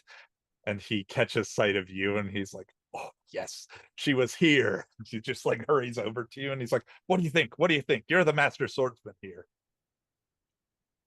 Your student, what was his name? Denebrar or something like that. He was judging the other rounds. He went to go get a drink during the final round. He said you would be here. Of course he did.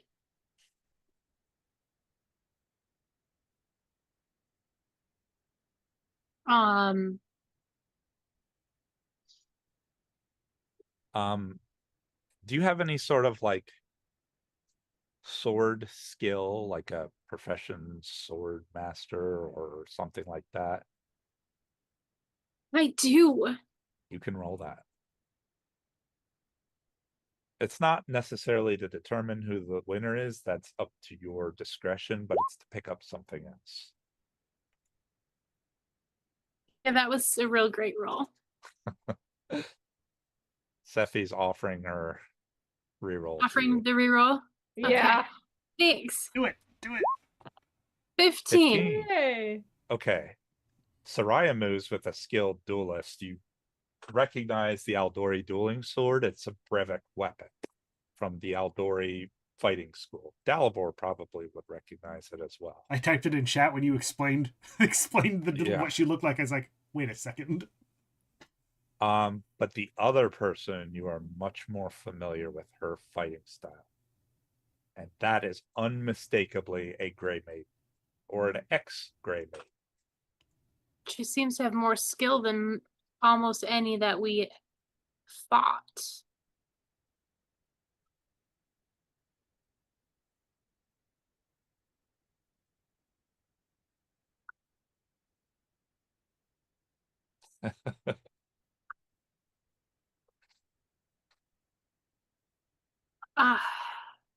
I'm gonna award the prize to the unnamed person.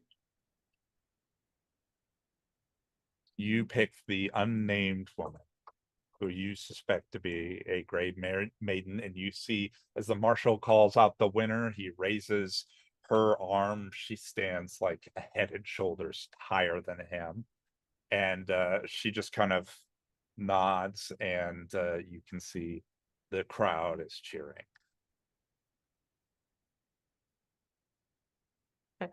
Arabella's gonna. Oh, go He- ahead.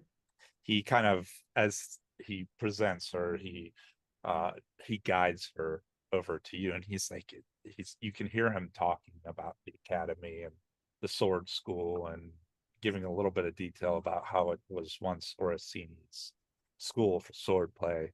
The woman doesn't say anything, and she approaches and she looks at you. Do you have a name? I would like to congratulate you. I think I have art for these two people. So,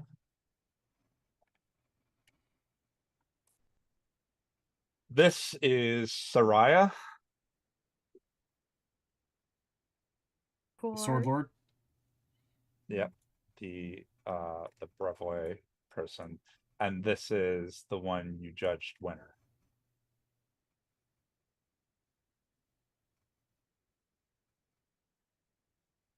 Okay. So the marshal leads her over to you. And did you? I think I cut you off. You said something. I said, do you have a name so I can congratulate you? She kind of pauses, and she says, "I gave that up long ago." This is your opportunity to choose a new one and a new path. You know what I am, How could I not? and I know what you are. But your skill speaks for itself.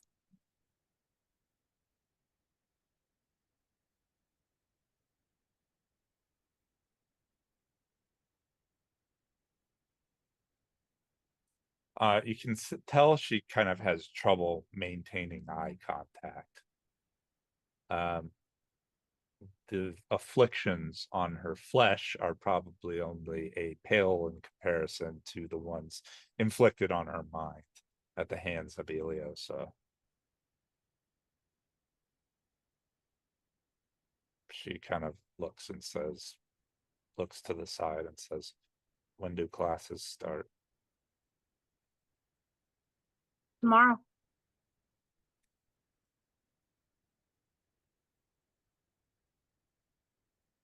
I'll be there. See You have a then. nameless gray maiden under your employ. I would also. Is the crowd still here? They're they gone? here. Some of them are starting to filter out. If the Soraya is still around, I'd want to go. She is. You can see she's over by the ambassador, who has his handkerchief to her nose. She's got her head tilted back. You can see her nose is like twisted. And she looks at you out of the corner of her eye. The famed swordswoman. I'm disappointed I did not get to experience your class. Gorovich is like, come now. You couldn't get away from your job. You just wanted to test your mettle.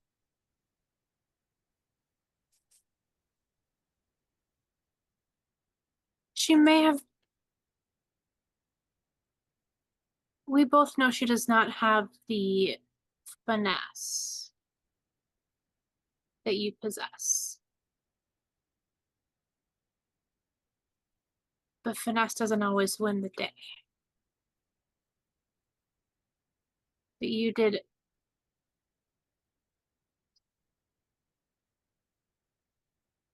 You did what I would expect someone with your talent to do. And I don't know that you need a class from me. But if you ever want to come and teach, I would be happy. You can see she kind of grins, her bloodstained teeth marred red from her bloody nose, as she kind of looks at you, and then she shoots a gaze at Iliodor like, "Hmm?" And he kind of scowls. I mean, we do seminars. You can only get away for a few weeks. I will consider it.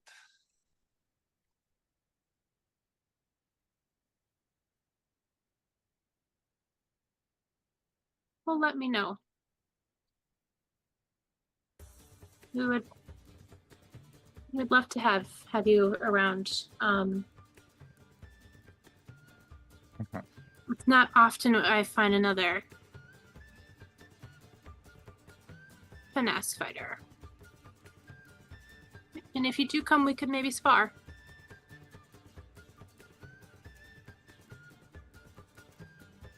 And she's like, another time, not like this. It's just like, he just like has his hand on her nose now. I And think he's like, I think we reset it. Sephi will kind of be in the background, just like kind of waiting to see if she can offer to heal. Well, we both know that the fight doesn't wait till you look pretty.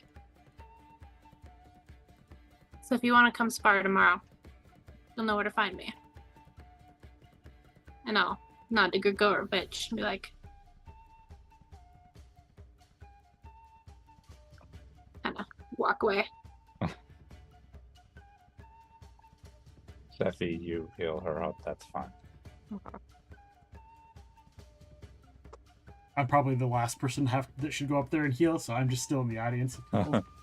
You're just dancing to the ambient music of the festival. Getting drinks, Yeah. cheersing people, Watching Dalibor. asking when the next event is. What's the next event? Oh, the concert, music, right? You see in Music. the center stage, they're setting up. Ooh, can I go over to Dalibor real quick? Yeah. I don't know if Chrysidia has a break yet, but she's over by the castle manning the patrols, Oh, doing the check-ins. If I should go check in and see if she's doing all right. I'm gonna give a look to Brianna like, we're doing it again.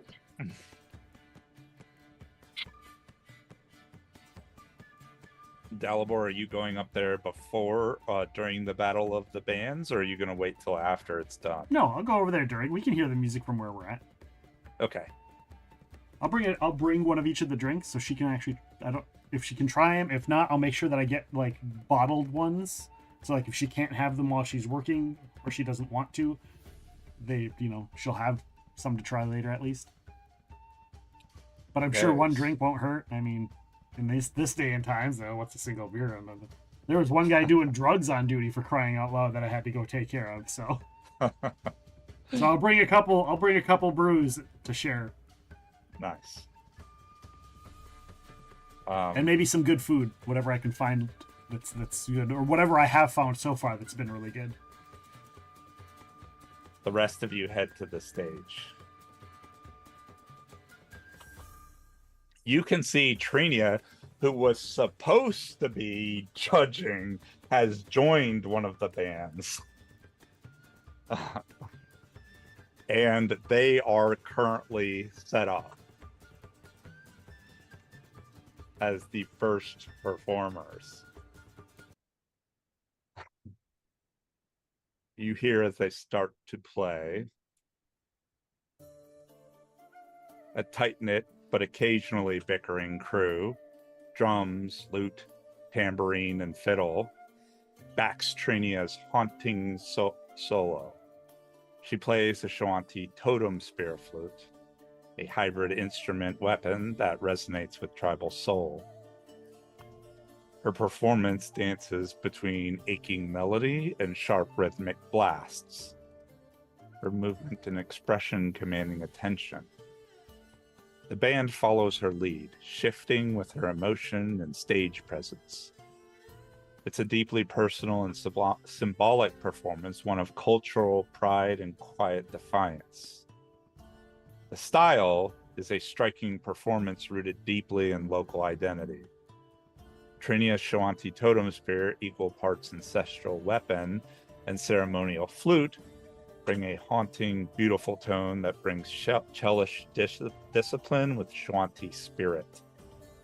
Her presence evokes a rare unity, and the band's subtle incorporation of Corvosan and Varisian musical motifs give the performance real cultural resonance.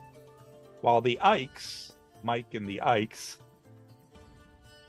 may lack polish, their visual aesthetic, layered sashes, old city colors, and woven Shawanti beadwork, helps sell the feeling of genuine Corvosan act striving towards something greater. The crowd, the entire crowd, hushes, held captive by the performance. Children stop mid-bite, nobles lean forward, and even a couple Hell Knights visibly relax. When the final note echoes into silence, it's as if the air itself pauses before erupting into thunderous applause. People shout her name, Trinia's name. Several citizens throw flower petals, and someone in the front row openly weeps. For a brief moment, it feels like Corvosa belongs to Trinia. The group of you know, because you set up this entire thing, that the Battle of the Bands is judged on 3 criteria. One is performance, which requires a trained musical ear to pick up, like, how technically good these people are. It's an examination of their skill. The second is style, which is kind of like stage presence. It's kind of like a vibe check. And the third is crowd, which is how they get the crowd going. As you all are kind of gathered, you see Trinia as Mike and the Ikes wrap up their soulful, festival-rousing set. The crowd erupts into applause. Trinia bows deeply with her bandmates and steps onto the judging platform, still catching your breath.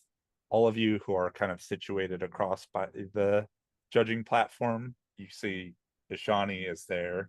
There's also a raucous Cadianite who is hammering back drinks, and Trinia now. And she goes, "Well, I was supposed to judge," she says, looking at all of you. "But I think that'd be a bit unfair, don't you?" Yeah. Kind of roll your eyes. Yeah. Brandon just nods. She's like, and she hops down from the judge's platform. Do any of you have a perform skill? Steffi does. Dance, but Miles. yes. Miles does dance. Any Not at perform all. skill would qualify you for judging this. Steffi has So- performed sing. You can see the Here. second band is setting up now as Mike and the Ikes get off the stage. Yeah, let's we can maybe the 3 of us. Sure. You see, All 3 of us are gonna go up there while you Steffi see, as you're getting up there and the second band is preparing to take the stage, the other judge, not Ashani, but the halfling, his name is Brother Kiv, hoists his tankard high into the air, and he bellows, "In Caden's name, may music flow like ale and truth." And then he staggers backwards, sits down, tumbles off his stool, and begins to snore. Empty tankard still in hand. Okay, yeah, so it might take the 3 of us. Miles just looks straight over at Ashani. You're not gonna bow out too, are you? The merrier, the more. What? He's been drinking Yeah. too. Okay, Seffi's gonna prop up the little halflings to make sure that when he vomits, he doesn't You just choke. roll him onto your side, onto Yeah. his side. Yeah. Okay. Okay. The second band is a duo. It is a group called the Palatine Pair. You can see they start their performance. A strikingly beautiful duo of unclear origin takes the stage. The noble-born woman carries an ornate hurdy-gurdy, an instrument so rare it draws murmurs on sight. Her fingers move with aristocratic grace, drawing out slow, resonant tones that hum with both precision and sorrow. By her side, a lithe Varisian percussionist marks time with a hand drum, barely grazing its skin with dancer-like touches, until the rhythm calls for force and his strikes echo like thunder in a canyon. A shadowy duplicate of the hurdy-gurdiest emerges beside her, perfectly synchronized, bowing a spectral fiddle in harmony. The double shifts and dances around both of them, melting through stage light and vanishing into her silhouette, only to reappear on the opposite side. As the music swells, the lights dim subtly, arcane shimmer ripples with each note. Magic and motion blur into art. Their style is elegant, magical, and deeply refined. Their use of shadowy illusion and perfectly harmonized lighting effects weaves an arcane mystique through every note. Their look, finely tailored with noble trim, mirror-polished instruments, and measured body language, suggests wealth and intense discipline. The piece is soulful and slow, more fitting for a royal gala than a raucous festival, but its tone speaks to timeless longing and bittersweet memory. Artful, sophisticated, hauntingly beautiful. The crowd, their reaction is mixed but strong. Nobles and spellcasters nod in quiet awe, their applause sharp and refined. A few enchanters in the back murmur approval, while others try to decipher the illusion at play. Some commoners look puzzled, unsure of whether they witnessed a musical masterpiece or a strange magical stunt. Children are hushed, couples exchange glances. It's clear the performance left an impression, even if not everyone understands it. You see the duo takes a bow. The illusion dissipates into a puff of smoke. Arabella, you're watching. Anybody with spellcraft or knowledge arcana can make a roll.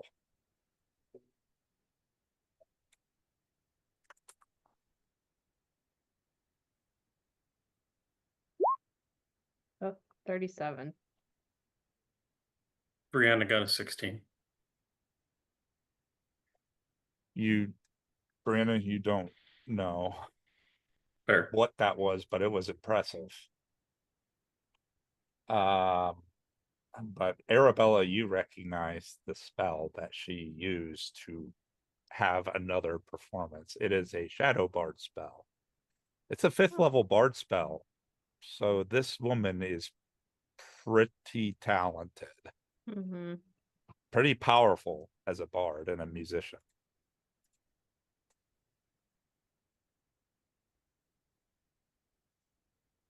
I guess You see if they're still in the mind link, Arabella will like share that. you see the third group begins to take the stage, and Miles, this one stops you in your tracks. Oh. It's a group, and you see it is led by a woman. This woman is very familiar to you. Oh, Another one. Oh, indeed. You're like a lady killer. Every time somebody shows up, this lady is familiar to you, and you're always like, "Uh-oh." I'm like, man, how many exes do you have? Oh, This woman.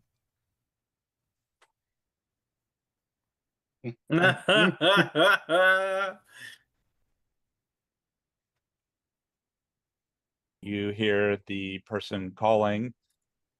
Next up, Aimiko and the Dragon's Roar. oh boy.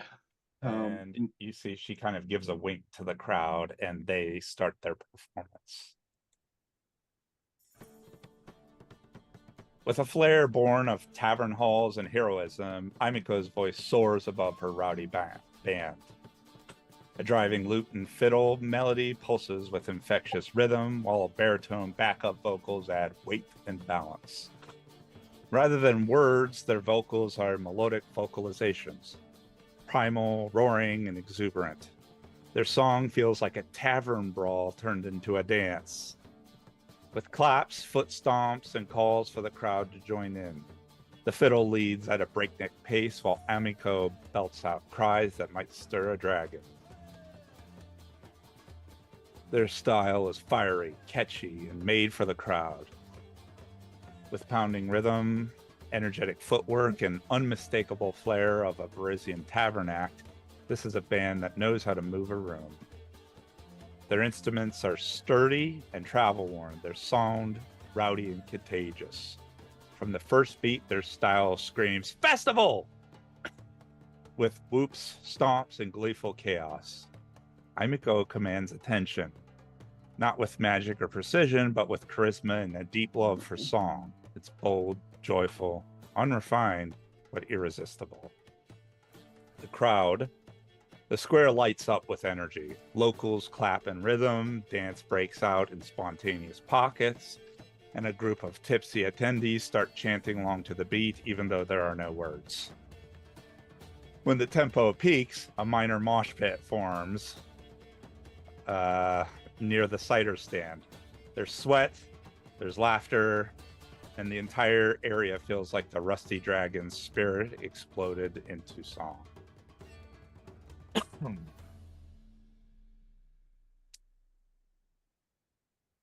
That concludes their performance.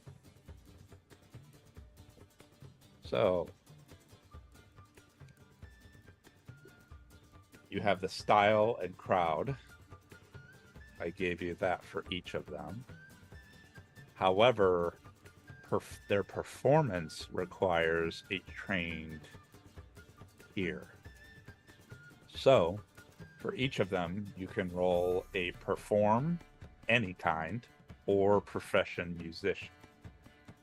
We can start with Mike and the Ikes, featuring Trinia Sabor. Oh, mine gets too embarrassing. So, all right. Brianna got a 15. Okay. And that was a perform. What? Oh. Miles is just prepared to be biased. Oh yeah. Oh. So, Miles, Damn. this is what you get. They sounded good.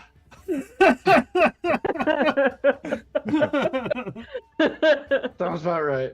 Brianna and Sephi both make it. So what you pick up is they had a beautiful and heartfelt performance, but it's carried almost entirely by Trinia. Her solo on the Shawanti flute is stirring and masterful, but it's clear the Ikes are slightly out of sync. The rhythm falters here and there, and their accompaniment sometimes lags behind her lead. Still, Trinia's control and poise holds the performance together, preventing it from ever collapsing. Her presence elevates the whole piece to something meaningful, if not technically flawless.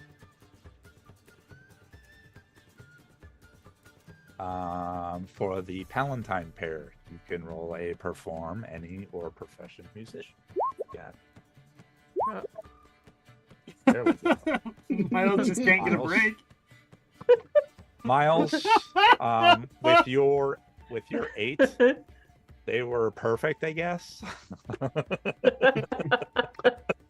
what's gonna be hilarious is if I roll a nat 20 on the next one. On the last one, yeah. Sephi, I'm you gonna bear- I'm gonna You share a look with Sephi as Miles goes into how they're perfect they are, and kind of look at her like giving her the look of, you know, we're carrying this now, right? Yeah. Sephi, you barely make it. Brianna, you definitely make it. For the Palatine pair, this was a technical masterpiece. The noblewoman plays the rare and complex hurdy-gurdy with breathtaking finesse. Her bow and crank hand motions are so fluid and precise it becomes mesmerizing. The Verzian drummer is equally flawless, his rhythms sharp, clean, and nuanced, complementing her every shift in tempo as if the two share a heartbeat. The eerie, shadowy duplicate on fiddle never falters. To any trained ear, this is perfection. A rare glimpse of elite-level musical skill in perfect harmony. Even snobs from Igorian or Opara would struggle to find fault. And I'll give Miles a little punch on the shoulder, like, "Yep, it is perfect." All right, moving on. Yeah. Lastly is Imiko in the Dragon's Roar. It is another hell. form of any kind or profession musician. Oh no. Whoa, no. Still a 20's not bad.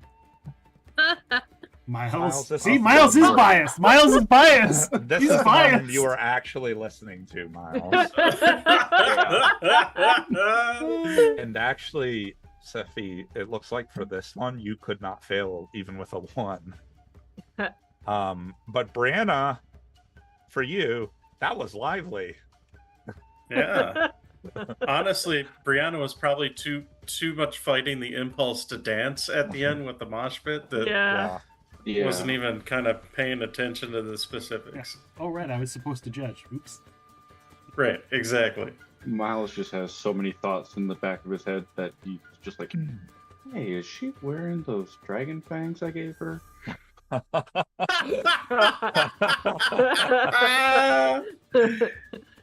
Do you say that in the Miles mind and link? Sephi, what you both get is their performance was bursting with energy and charm, but not quite polished.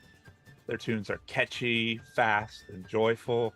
The audience can't help but move with it, and Imiko's signature melodic shouts and wordless harmonies drive the rhythm forth like a gale. Each band member is individually talented, but they're clearly still getting used to one another. There are moments when transitions wobble or the beat stretches slightly, but the sheer spirit and enthusiasm more than make up for it. It's a promising group whose hearts are already in sync, even if their hands aren't yet. And the So- 3 factors we had were the technical expertise, the Showmanship and the showmanship, audience. And the audience, crowd, okay. yeah.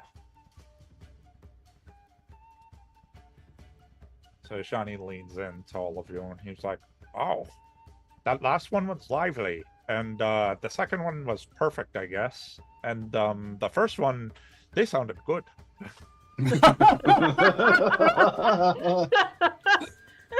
Yeah.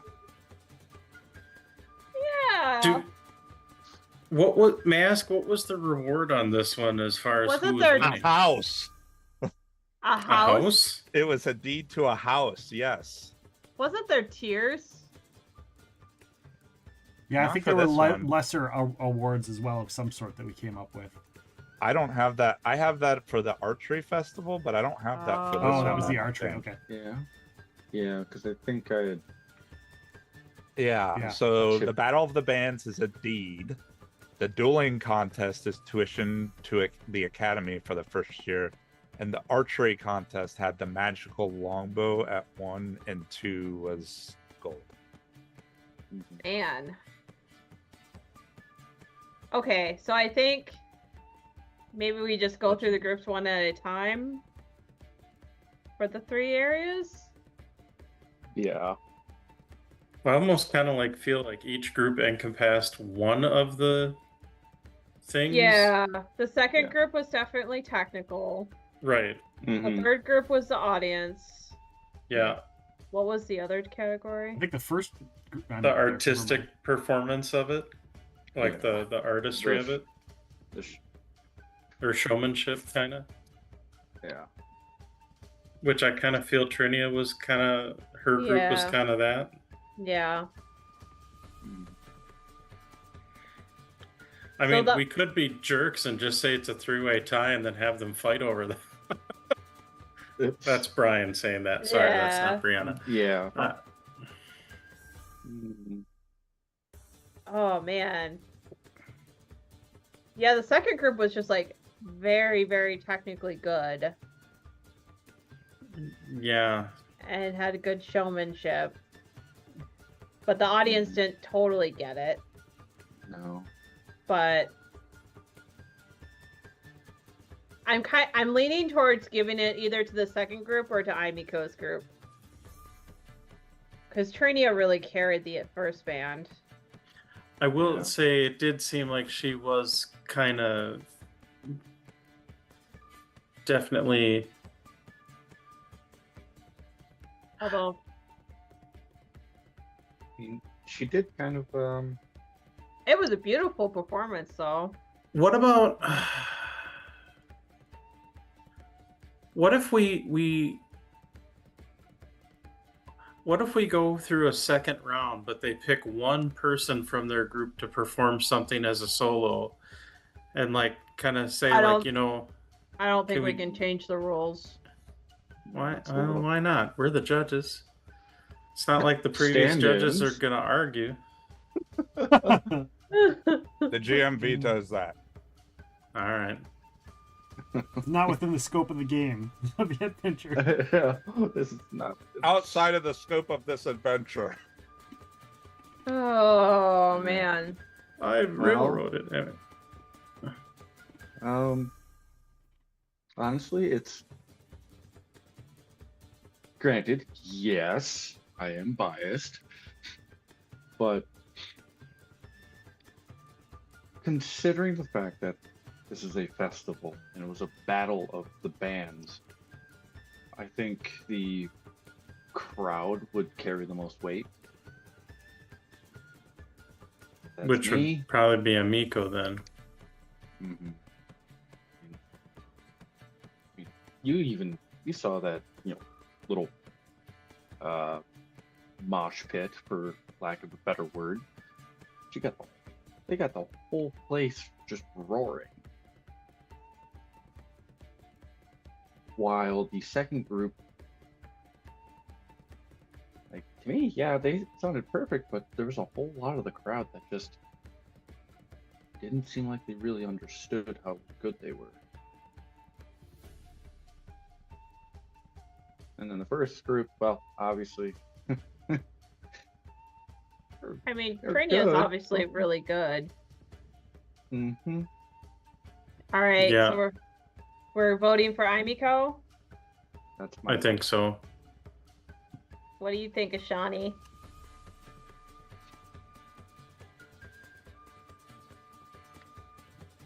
That was a performance that sounded very lively. I'm sorry, I am very new to the Church of Shaylin, like 1 month. I am still learning music. I don't know why I was put here.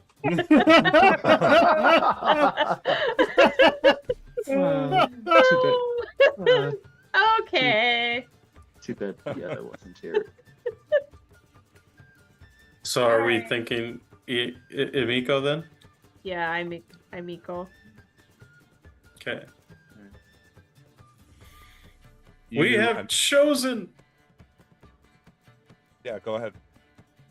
Announce your winner.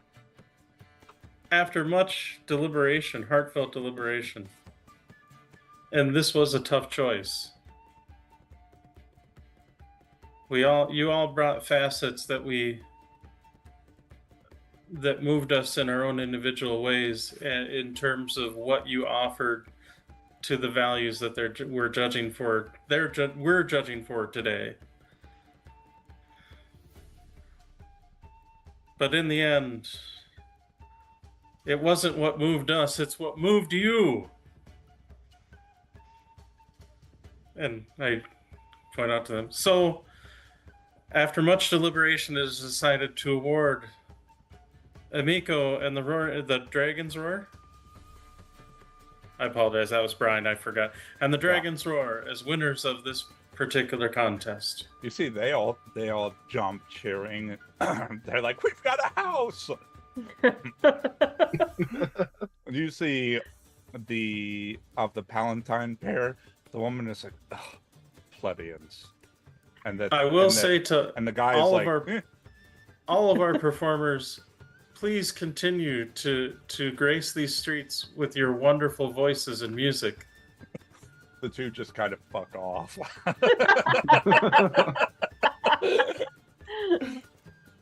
And you can see Mike and the Ikes. Trini is up by the judges, so she just is kind of like shrugs. But Mike and the Ikes are like, I told you should have read, and they kind of bicker at each other. I'm gonna have to tell Sam his group came in last place. I will, if I can, I would like to catch Trinia aside for just a moment and be like, that's awful nice of what you did, trying to, bring them up to your level. And I shake her hand. That's pretty sweet of you. And then I kind of go on to visit with other people. She's just kind of like, oh, they're all first level, so.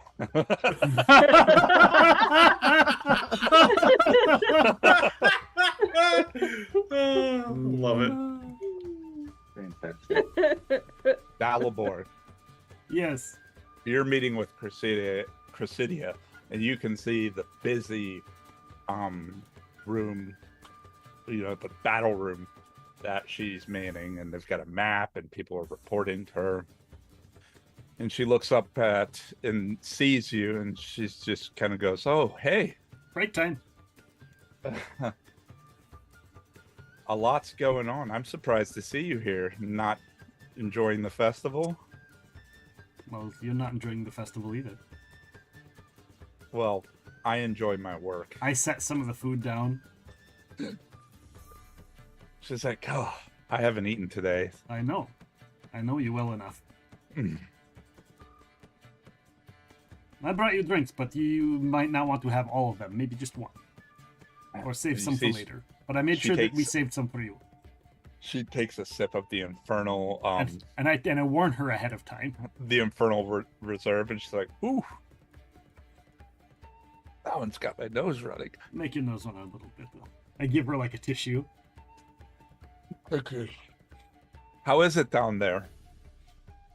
Oh, people are having a good time, I think. We spent some time chasing a rabbit. Is it a success down there? I think so. We have I think Naveen tracked down one of the Grey Maidens.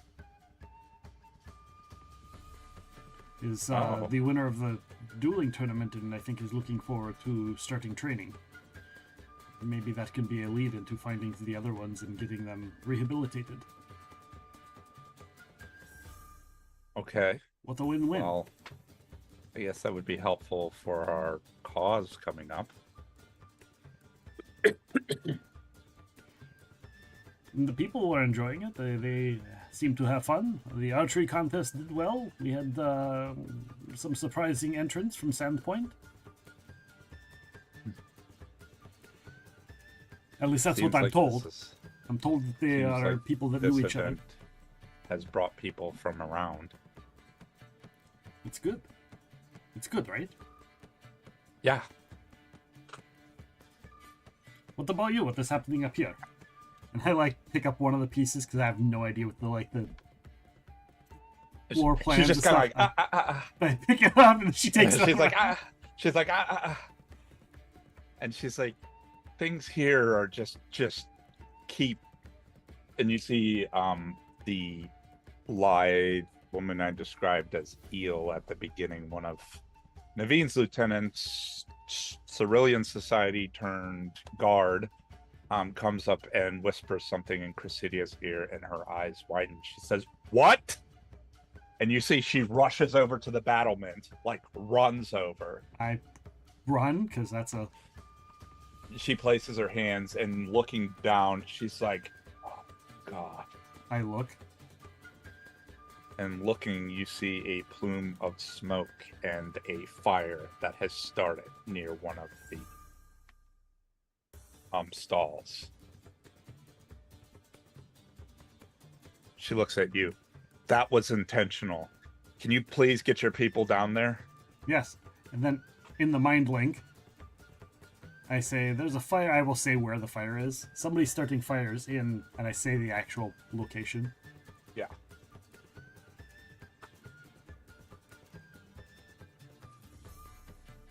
Okay. I'll And, head over as soon as I heard that. Mm-hmm. And if And I Ma- can see it from here, I go, "Do you want to be down there now, or do you want to stay here?" I need to stay here and coordinate the guards' response to this. All right. It's not just that one. Thank you for the follow. I will. All right. I will be back. Enjoy your food. If there's anything you need, let me know. I'll be back. And then I take like a deep breath and a sigh. And then I'm like, "Well, there's no place like home." And then I click my heels. Don't bother rolling. You get there. Okay. I'm looking at it. It's right You're there. looking at it. It's There's right no there. need to roll. Okay. You all should have a new map. Go ahead and drag your tokens onto it. And clearly you can see the fire. Yes. Hopefully you get vision when you drag yourself on. Yeah? Okay. Yeah, I've got vision. Oh, hey. I don't think I'm supposed to be there. Where? I ended up dragging myself into a fountain. I am inside a building. Okay, let me try that again. Oh, Lord. I don't see you. I think she dragged herself inside like one of the upper right corner or something. I think so, yeah. I don't think I can. I'm by the fire. I'm by Brianna now. Okay. Oh, okay. I Where are you- can't drag Petra. Oh. Okay. Is it one of the food vendors? Oh, you should be able to. Let me drag her on and see if you can control her. Can you move her? Yes, I can move her. Oh, look at Okay. that pink little cute little purple bowl. You see the fire that started. As you approach, you can see that as you're coming to there, you also hear like this detonation, an explosion. God damn it. And you see a food stall that has exploded. Is there Nobody- a goblin? Nobody seems to be injured, but there's smoke and screams. And looking around, you see not one, but multiple goblins charging through the alleyways. Uh-oh.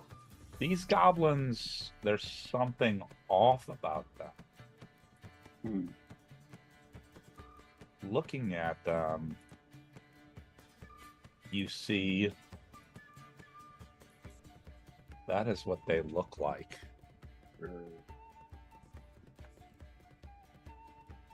What?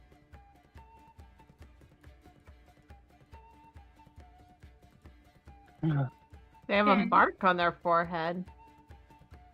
Yeah, and dynamite strapped to their chest.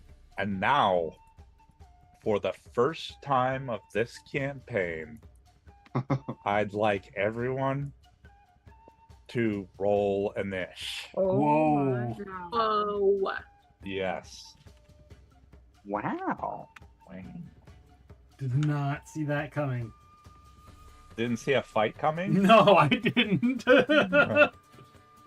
Not this Gotcha. game. Do you want Petra separate or on my turn?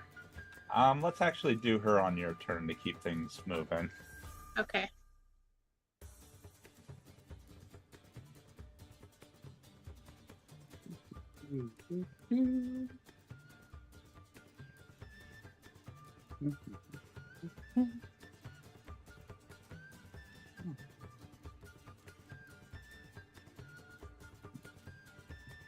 Oops, that's wrong.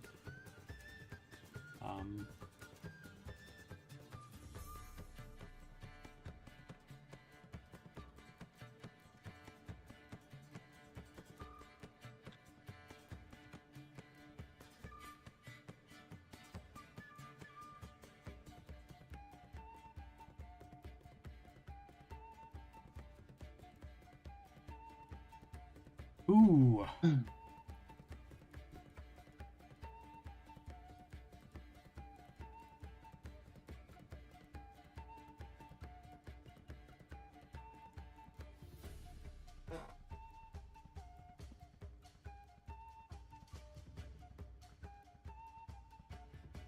Jeez Louise.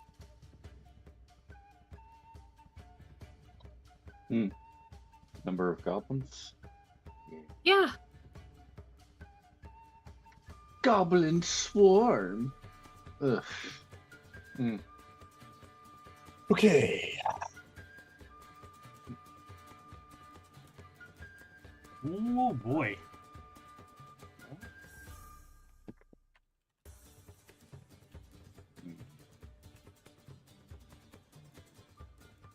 That is Miles not is almost 16. Miles is almost wishing that the that Shalelu was here. She specialized in hunting goblins.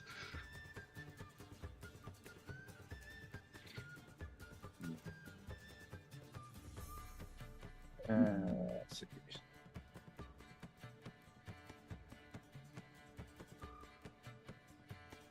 Yeah, Steffi's wishing she would have brought Shadow Mist. I'm sure we are all wishing we did something else. Gotcha, guys. Yep. I gotcha. Yeah. All right. Round 1. And we got different music too. Ooh. Is a goblin, one of the goblin goons. This guy isn't really engaged with anyone yet. So what he is going to do is he's going to go over to this stand and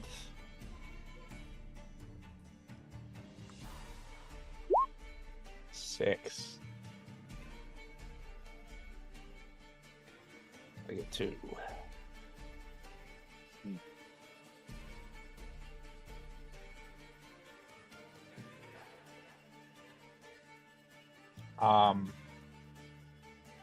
He goes right there, and you can see he's fiddling with the device on his vest, on his chest.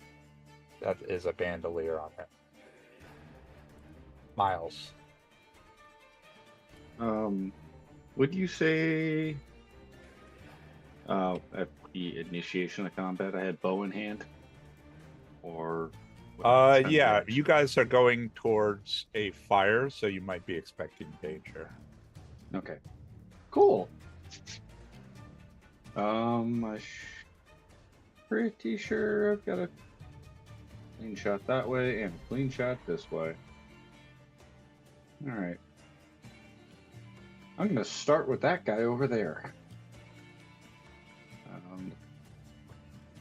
So I'm going to study that goblin that's kind of toward the edge of the screen. Left or right? Right. Okay. This guy. He hasn't acted yet, right? He has not.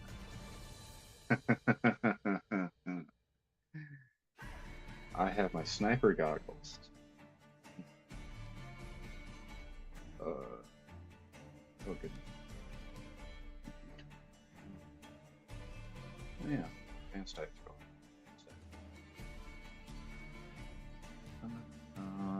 Would be a plus 21. He's out at distance, so. Alright. So. First roll.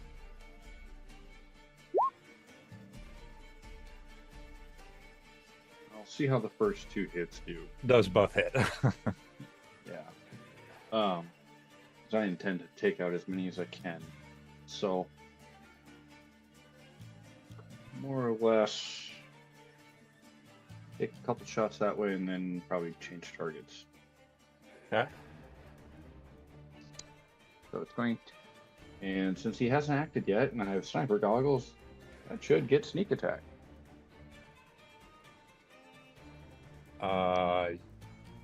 Yes.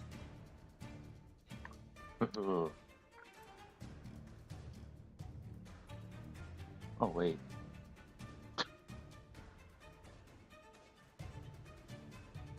I totally rolled the wrong bonus. Okay, Two reroll. attacks. But it'd be a lot higher. Oh, then never mind. It's not a big deal. Yeah. You hit. I literally. Roll the higher dice and roll your nat ones. Yeah, right. Yeah, roll damage.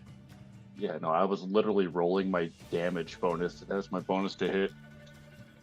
Anyhow. So it's going to be D8 plus 21 plus yada. Okay. That's the first hit. He's still standing after that, but barely. D8 plus 21 plus 5 Dead. Like, the first one hits him in the shoulder, and you see it just goes through his shoulder, and the second one, like, takes his leg off, and he does a front flip and lands on his back, and just, you see his arm goes up, and then falls limp. Okay. Alright. So changing target to the one to the right, or the left, sorry, not right. Now make sure I have the right bonus here. He is not studied.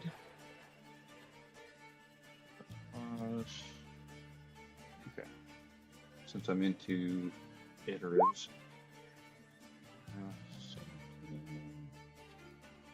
I'll just throw the rest of my attacks at him. And boom. Oh, you're 17 misses. 17 misses. Everything else hits. Okay. So. Well, it's still going to be same damage. Oh, almost the same. 15 plus 5. Did that one act? I wasn't paying attention. No. Or I couldn't. Okay. Alright, so he's gonna take the 2. Okay. 70 damage total. Okay. Yeah. He is not dead, but he is unconscious. Okay. Right. Does that end your turn? Yeah. Right, that he does not move this round. Naveen. Okay. I probably did not travel with my bow because why would I?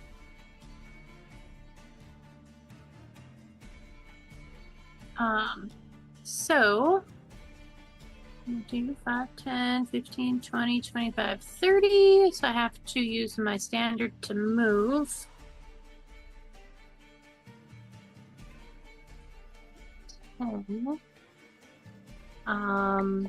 I can do a swift as well, correct?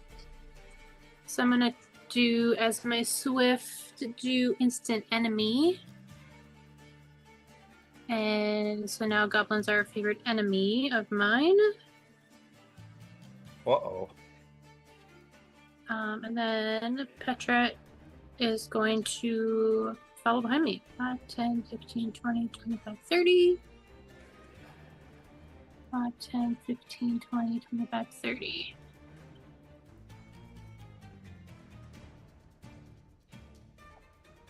Well, she doesn't normally. She has mobility, so she's gonna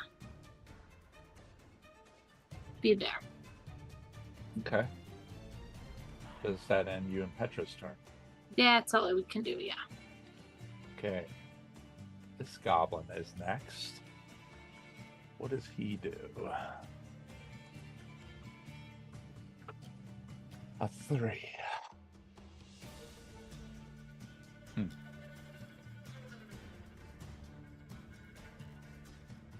You see he goes over to this stand here and he sets off a firework into it, and the guy who's standing at the stand turns and tries to run, and the stand just blows up, Oh my god. and the person falls lifeless on the ground.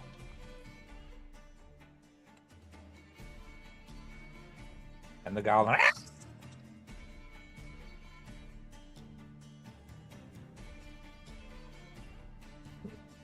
another goblin is next. That guy's dead. This Something happened to my map where it turned like gray, brown, bronze. maybe refresh. I did.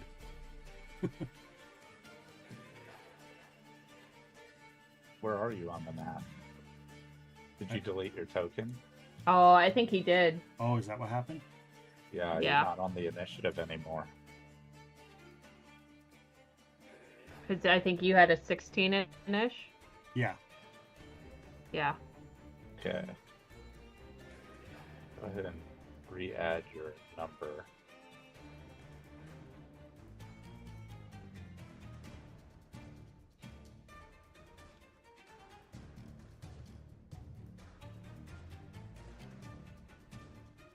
Next is the goblin who is on your next to Naveen. You can see he's frothing at the mouth, and he has a big, for his size, axe. He's going to try to swing at you with this axe. Okay. Yeah, I'll go at 16 whenever that happens. Okay. Wait, who is this?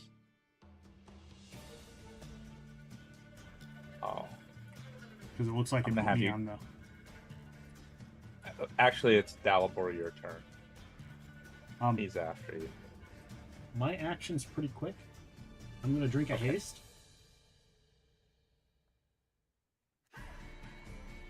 Increase my speed. I'm going to move to here. And I'm going to throw in the pool of water my portable hole. Because it's empty. Okay. And I'm just going to, do that. And then... The fountain starts draining into the hole. yeah. Because it's not going to weigh anything for me to pick it up. So I'll just fold it in half. And then I'll... next round I'll do a potion of fly. And then go over the top and dump it. Nice. Now it is the goblin's turn. He attacks you, Naveen. A 17. Miss. Misses. Sephi. Did Sephi see the person die? Make a perception check. Oh.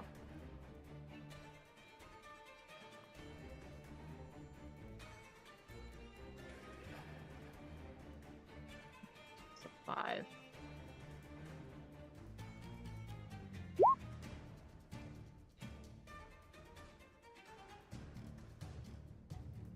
Uh, 14.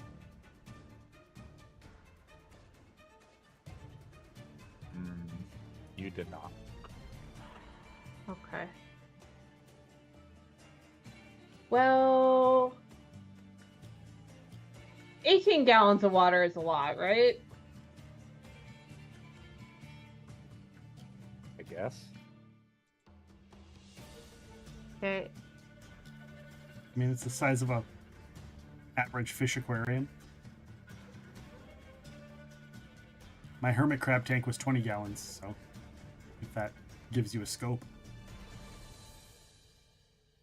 Well, Seffi's kind of dumb. And I could Blessing Fervor, but there's fire. She's gonna cast Create Water just like over this fire. And with her caster level, it'll be 18 gallons of water.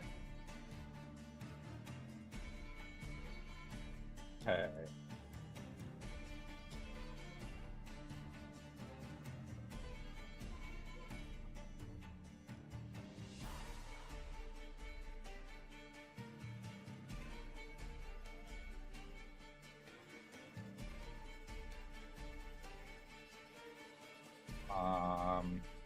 That's a pretty big fire. It, Yeah, does she feel like that does anything? it does say in the spell you can hit an area 3 times as large, possibly creating a downpour. Is the descriptor in the spell. Don't know if that helps at all.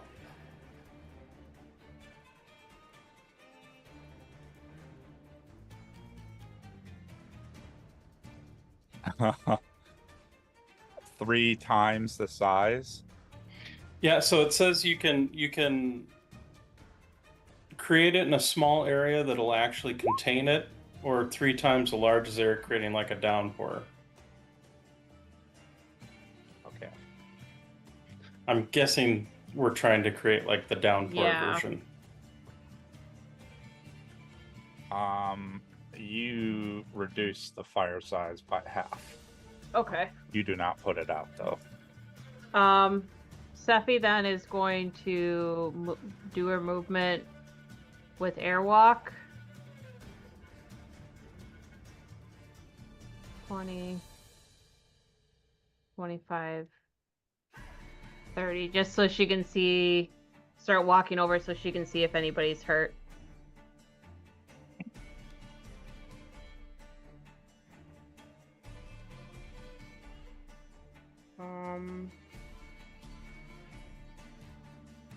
Alright, I think that's her turn.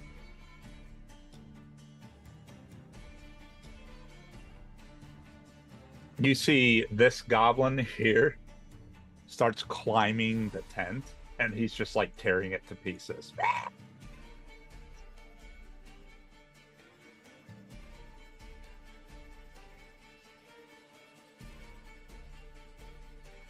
Next is another goblin.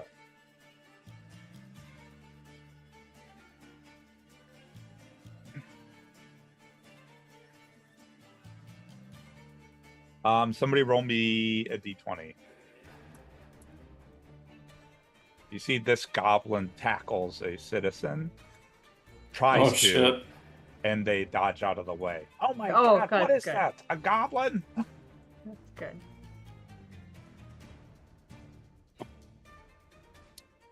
This goblin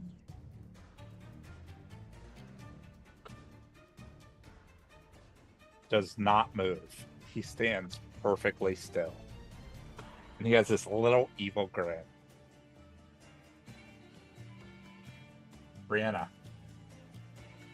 Brianna is gonna move 10, 15, 20.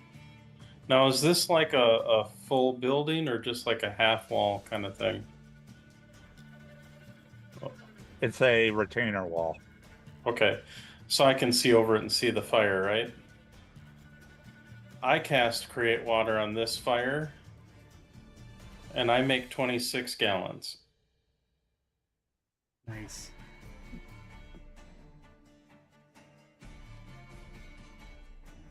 The fire is out. But there's another fire that you can see further on that is started. And like, Yeah, sorry. So Brianna puts out the fire with the create water, and as then the smoke dissipates, she sees the other fire, and she's like, "Come on!" And then that's the end of her turn. Arabella. Okay. Arabella's gonna spend her cast point and dimensional slide it there. So she'll 5-foot step and then dimensional slide. And so she's gonna be in the air where she can see both of these goblins.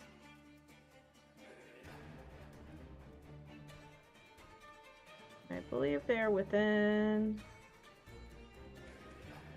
corner of the corner, right? Yeah, they're within 30 feet of This each other. one's unconscious. Oh. So it's this one that's destroying the tent. Mm-hmm. Shoot.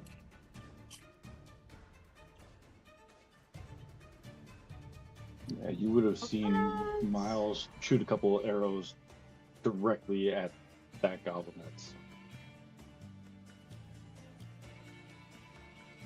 And we saw this one fiddling with something. I didn't see which one you were pointing. Top left. Top left. Yes. His vest.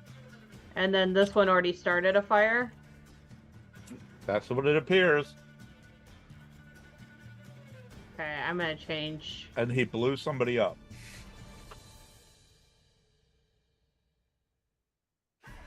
You can see a civilian laying on the ground dead right there.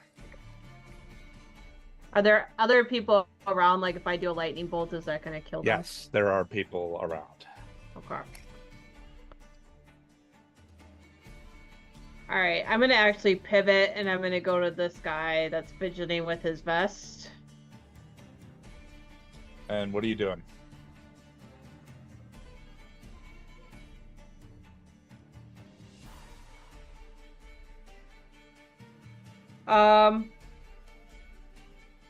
I guess I have to use a mass spell because I don't have a normal suggestion. Oh no, I do have a suggestion. Gonna cast suggestion on him. Okay. And what is your suggestion? My suggestion is to do 500 push-ups from the Okay. toes. He got a 14 will save. Okay. Get swole, little guy. Get swole. I'm gonna give him this muscle icon because he's doing push-ups. You see, he Love gets it. on the ground. Actually, he's doing pretty good on those push-ups. He's pretty strong. To be fair, he only weighs like about 30 pounds. Right, I soaking was wet. gonna say. Uh, So there's Miles. some to be said there for Okay. that.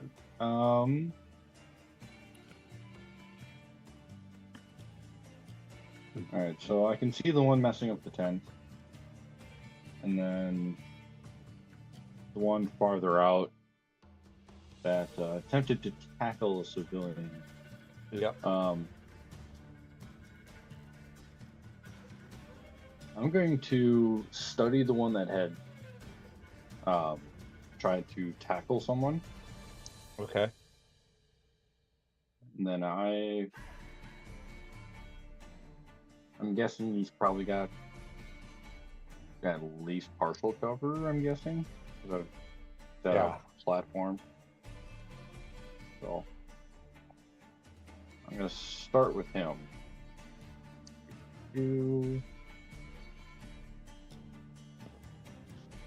Study +2 from range. Oh.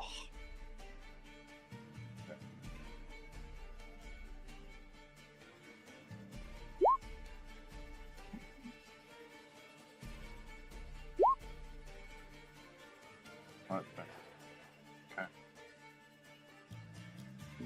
Whoa, no. I'm probably just gonna keep firing at him until he's dead. So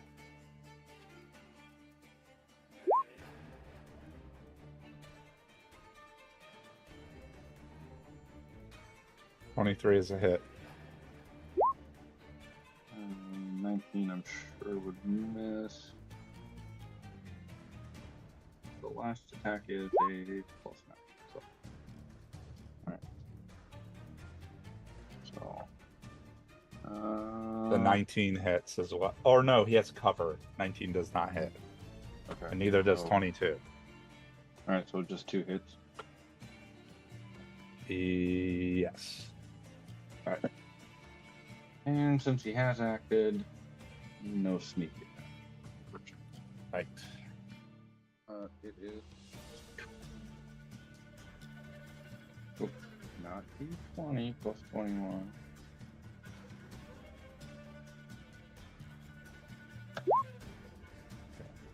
And 5. and 27. 27. He is still up. He looks Yep. really hurt. Yeah. He looks at you. And that'll be, well, Miles will actually 5 for the. Okay. Next is the goblin that you knocked unconscious, but that is Mhm. not dead. You notice that something is happening with his vest. He blows up in an explosion, What? and that zone is packed with people. Oh, You see 9 people go flying as he explodes.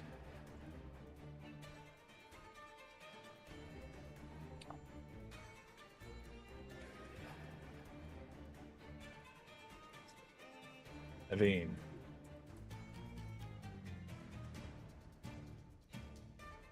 Okay, I can.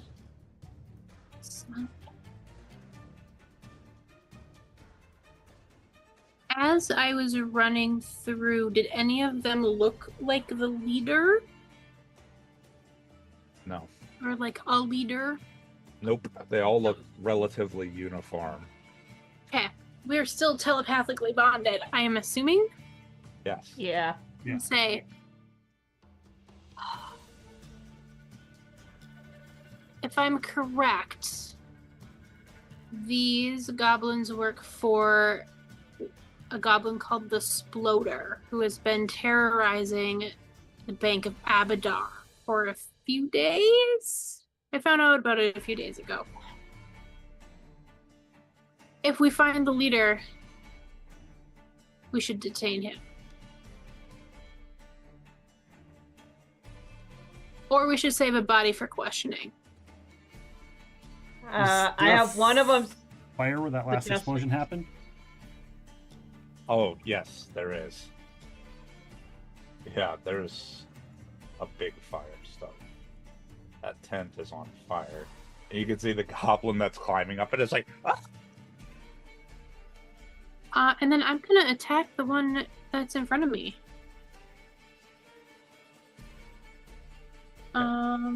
I just always travel with Surathiel, so we won't do the extra damage, but that's okay.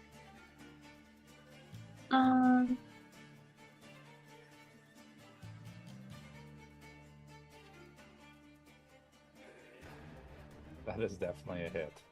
You want me to just roll all my attacks, or do attacks and then damage? You'll probably kill this guy pretty quickly. Okay.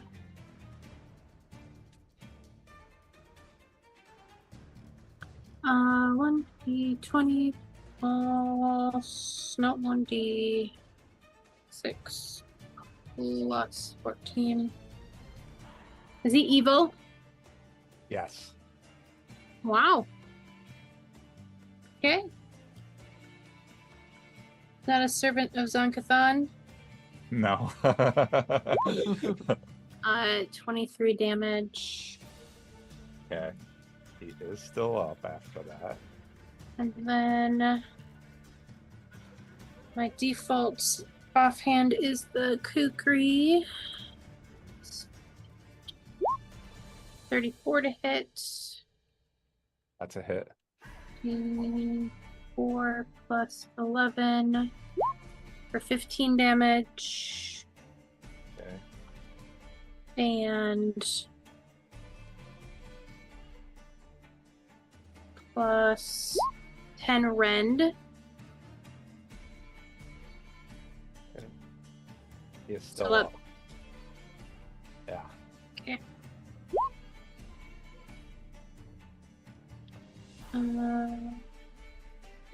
So 23 damage. He does drop unconscious after that hit.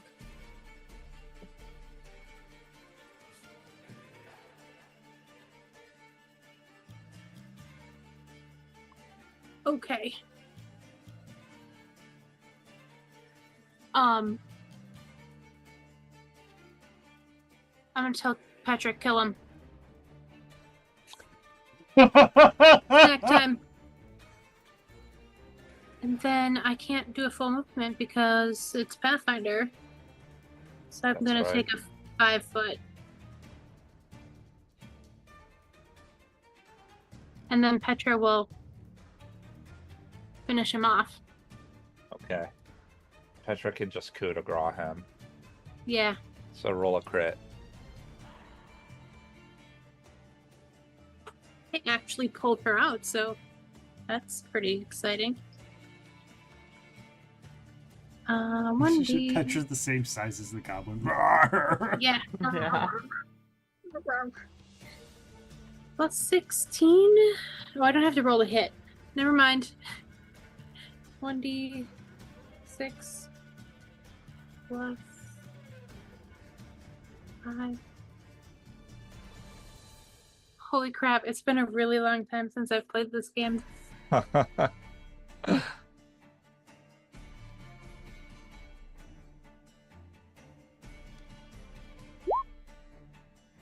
Right? 14 damage? 14. Yes.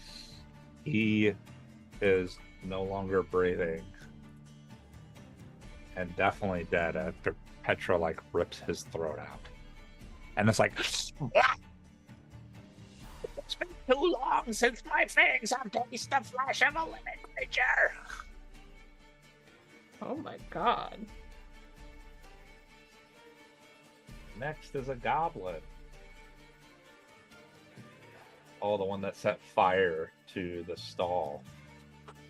What's he do? 1. You see he goes over to this stall and he grabs the support to it and rips it, and the stall just collapses. Flowers go flying everywhere. It looks like it was a flower stall.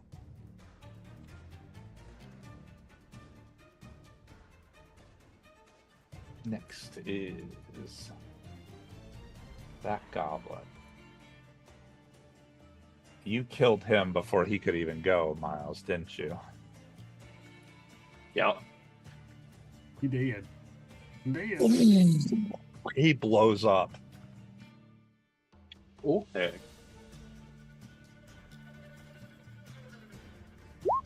Oh, you hear screams as he explodes into a fiery conflagration. Oh boy. And a huge fire has gone out from where he was. Oh my god. Dalibor. I will accelerated drinker my potion of fly. And I will grab my portable hole. I am hasted, so I should be able to get. Oops.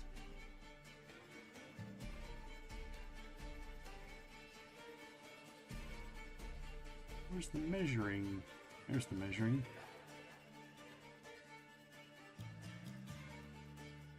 +60 +30. Oh.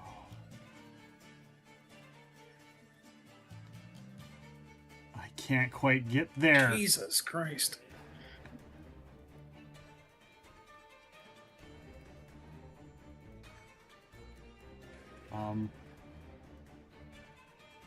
I guess I can get as far as there. I can't get all the way to the fire yet. I'm 5 feet away. You can see that right here Or can where the you- explosion happened, there are like people thrown and strewn about. Okay.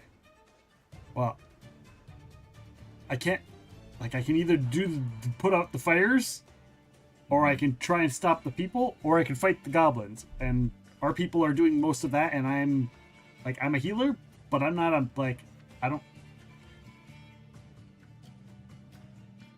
And then I think about it, I'm like, oh, right. And I grab like a cure light potion, and I go, oh, and I throw it at the ground and area effect heal. Because I've got healing bombs, Okay. which I forgot about because it's been a few years.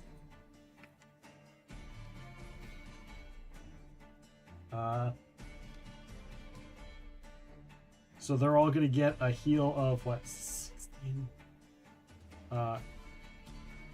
Everybody who's not directly hit will heal 11, Okay. and that's from the splash damage.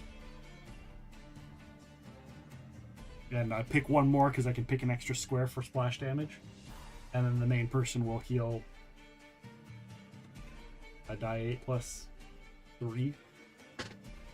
Okay. So the other people heal for 11. And everybody else heals for 11. For splash damage, because it's just a cure. It's just a cure. A cure light. Okay.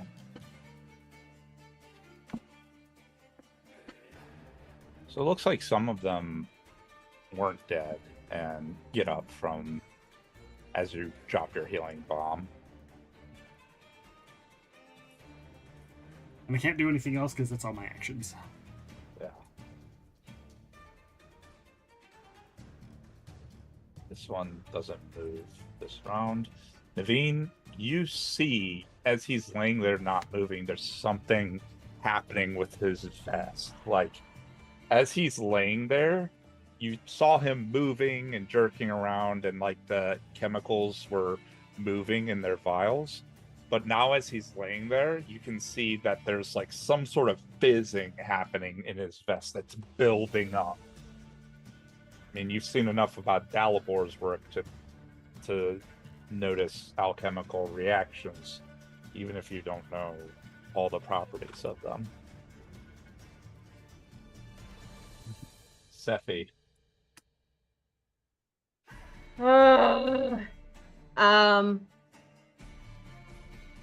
Safi will stay in a mind link.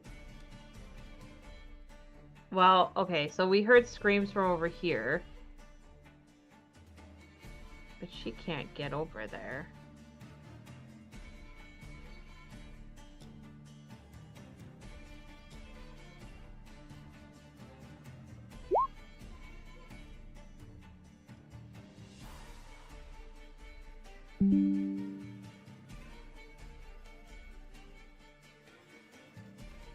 Oh, we're so spread out. Wait.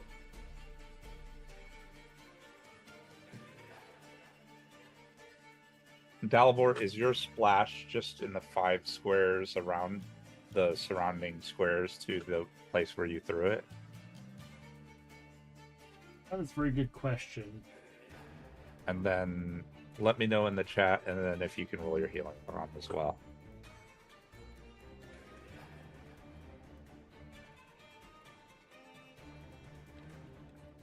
Safi asked, well...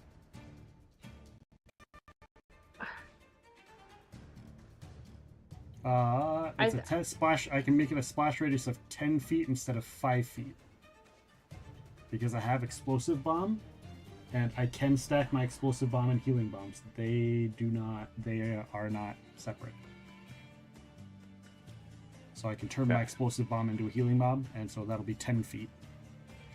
And then I can get 1 extra square.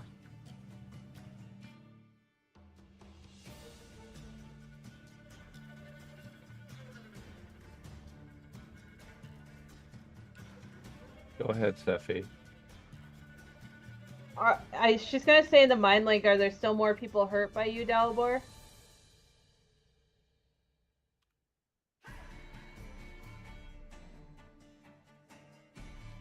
Hurt? Yes. Steffi, you see an explosion over here that looks like it hurt a ton of people. Like on the other side of the map. And now you see there's somebody injured here. Somebody injured where?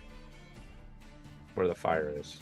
Where the uppermost fire is. Okay. And I'll say, like, I don't know if me dropping this water is going to be effective. Is going to be effective use for me. But I also don't know if I can stop all of the bombs. If I get them before they blow up, I can deactivate them probably. But otherwise, I don't think I can.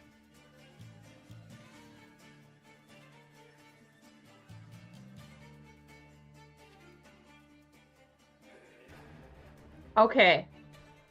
Steffi's gonna do a move action. So she's gonna run back. She's gonna move 30.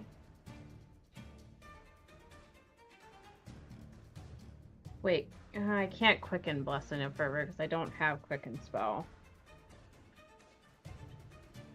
So basically moving back to where she came from.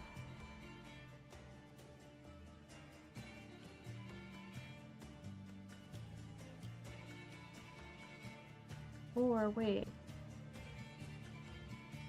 When you run, how fast can you run? ×4.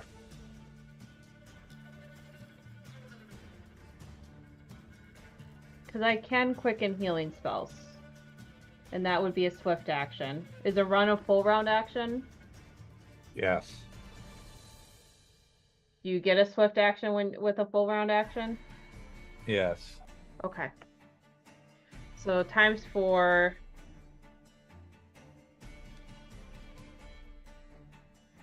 Oh, I already moved though, because I was there.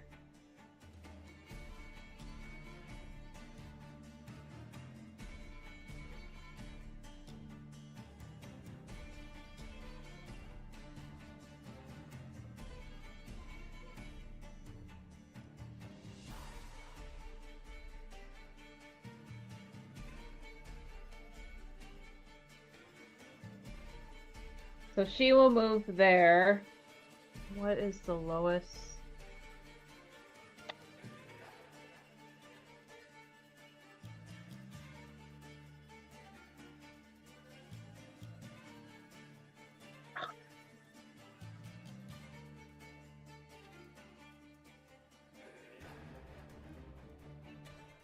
Oh, that's so dumb.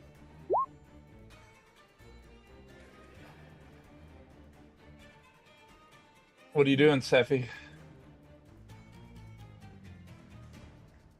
Oh no, I have 9th level spells. Okay. I am gonna quicken Cure Light Wounds Mass. And Okay, I should be able to get healing. people there.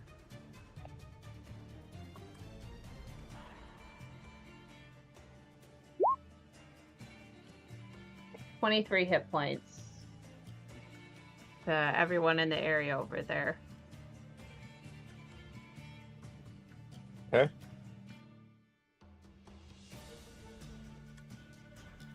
You guys have restored a lot of the people that were injured by the explosions of fire. Those who are still alive.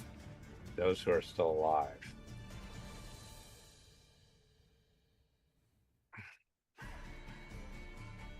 Next is Goblin. Who's this guy? Where is this guy? Oh, this is the one on the tent. You see he hops down and takes a throwing axe out, and there is a woman that is running to the north. He throws actually, there's a group of people running to the north. He throws a throwing axe into the crowd. Somebody roll me a d20. I don't wanna. And it hits nobody. It embeds into the tree. You hear him. Aww.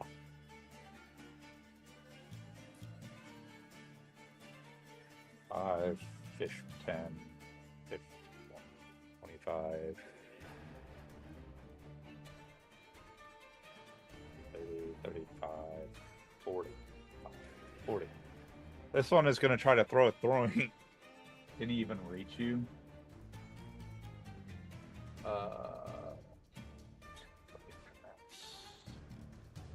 50 feet.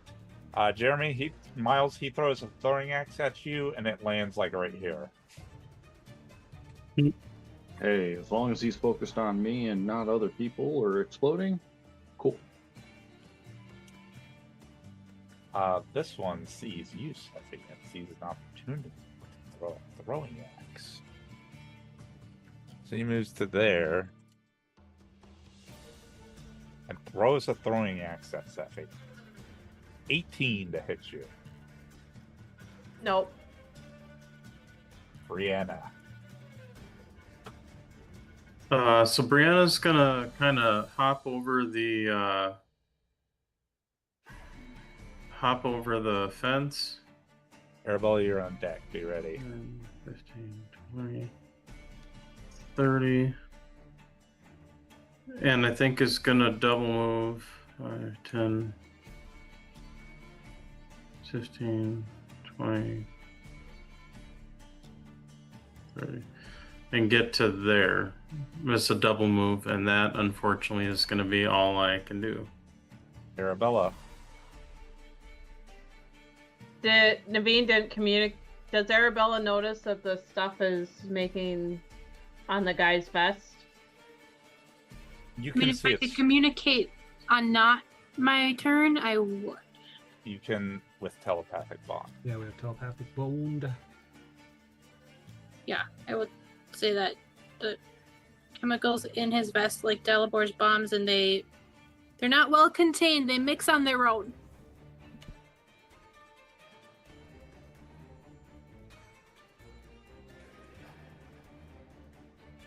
He's gonna 5-foot step to him.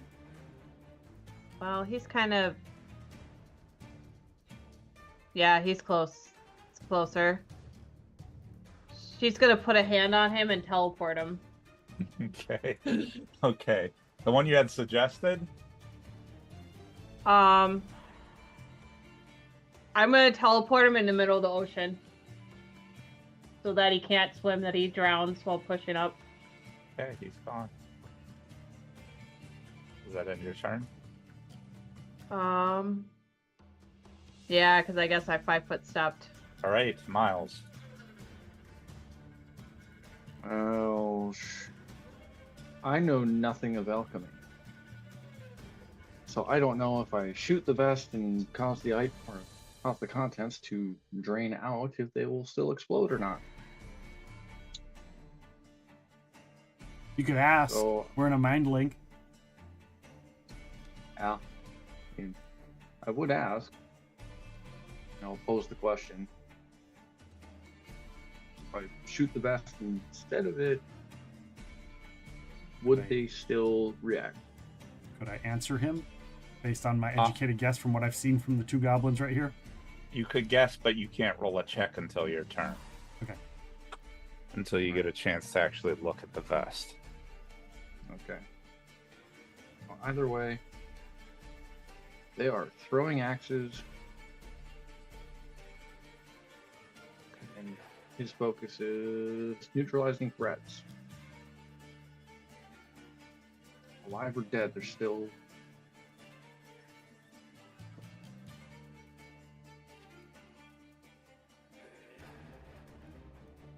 I'm gonna keep shooting at the one that threw an axe at me. Okay. And he's within one first increment. Yes, he is. Okay. So.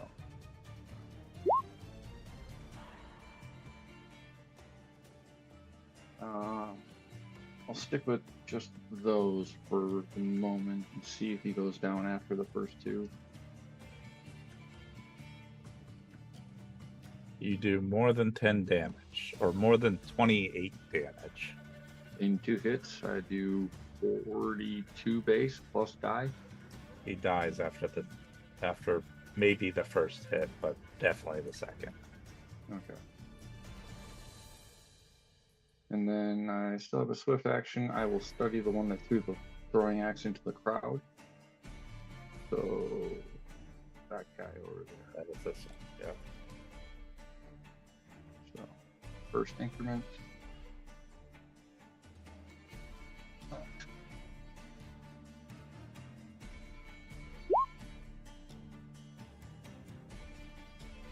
That is a hit.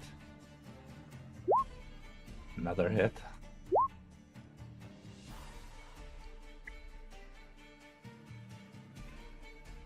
Was a 20 hit? Yes. Okay. I keep forgetting I actually have clustered shots. So I'm just gonna roll everything together. Yeah, it doesn't matter. They don't have DR. 78 damage. Okay, he's down.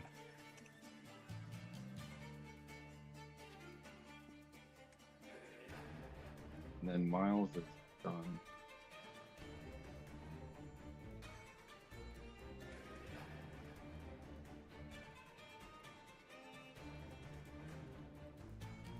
Naveen.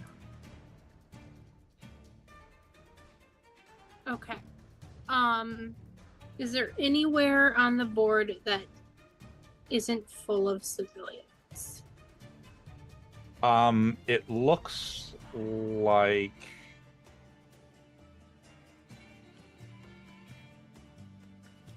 Like, this area was on fire? Like, you can't see where I'm pointing. Hold on. No, can't do it. The place that was on fire when we first showed up. it looks like the bottom left area has the least amount of people. Okay. Would I be able to pick the goblin up as part of my move? Sure. Yeah. Okay. So I want to activate my robe of flying. Okay. I want to swoop, pick him up, and drop him where he will explode but not hurt anybody. So that spot you indicated.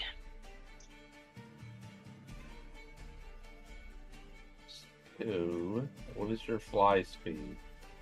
I just had that pulled up and didn't actually look at that part. That would have been convenient. 60 feet. You are not going to be able to get down there. Get down. Oh, I thought. Okay, so you know that purple tent? Yes. I thought that area was already on fire. It was on fire. It got put out. But were there people in there when it was on fire? Not inside of there, but there's a lot of people around this market area. The least populated area would be down here by these shops. Okay. There's not And very I many will- people down there. Good God. Alternatively, there's no people in the air. You could just fly up and eat the damage. That's what I was gonna do. Okay. Yeah. I will do that. You fly up straight 30. Yep. Okay. This guy- Raid! Ready, raid! John Slice coming in with the raid. Welcome on in, Raiders! I was just watching John Slice. I just had him up in the background. I was like, oh, I wonder how long he's going to be on. Maybe we can raid over to John. How are you doing? How was your raid? Or how was your stream? How was everything? Welcome on in. Guys, we are doing some tabletop role-playing. This is Pathfinder 1st Edition. We're in our first combat of this campaign in like a year or two. Technically like 3 years. because there was some between time, but of the new campaign, this is like the first combat. So welcome on in, everybody. Thank you for joining us, guys. If you don't know John Slice, go and check him out. Get a little shouty outy here for John Slice. Boom. Boom. Shout out to Pathfinder. Yeah, we loves the Pathfinder here. We loves the Pathfinder, and we love John Slice. Amazing, amazing streamer. Cool dude. Loves the games. Loves the games. The roguelike games. If you like roguelike games, he demos them all. So he does a lot of like demo games of roguelike games and tries them out. So the one and only John Slice, go and check him out. Thank you again for the raid. Tell us how your stream was. Tell us all of the things. We're going to continue the game, but I will chat with you guys in the text chat. It's your turn. Oh, it's my turn? Yeah, is this the fire... this goblin right here, you just see he continues smashing this stall. Okay. Well, and then there's this goblin here who threw the axe. He's trying to target people. Yes. Is the tent, so the fire... Oh, the one that threw the axe actually took like 3 arrows and now is on the ground. Okay. So he's out. He's not conscious. He's not moving. Okay. Then so here's my question. The tent, is the fire ground level and inside and moving its way up, or is it on top of the thing and on top and burning? It is over top of the fence. Well, yeah, I would say it's on top of the fence. It is slightly inside because this goblin exploded. So okay, so it's on top of the this. tent, way up high. It's like in both areas. Okay. I'm gonna move. I'm gonna try and move here, and I'm gonna, because it's a double tower, and I'm gonna try and dump the water on the thing so that the tent actually collapses. So the wet part will actually drop it down. Roll Shack Attack coming in with the raid. Welcome on in, Raiders. Double raid.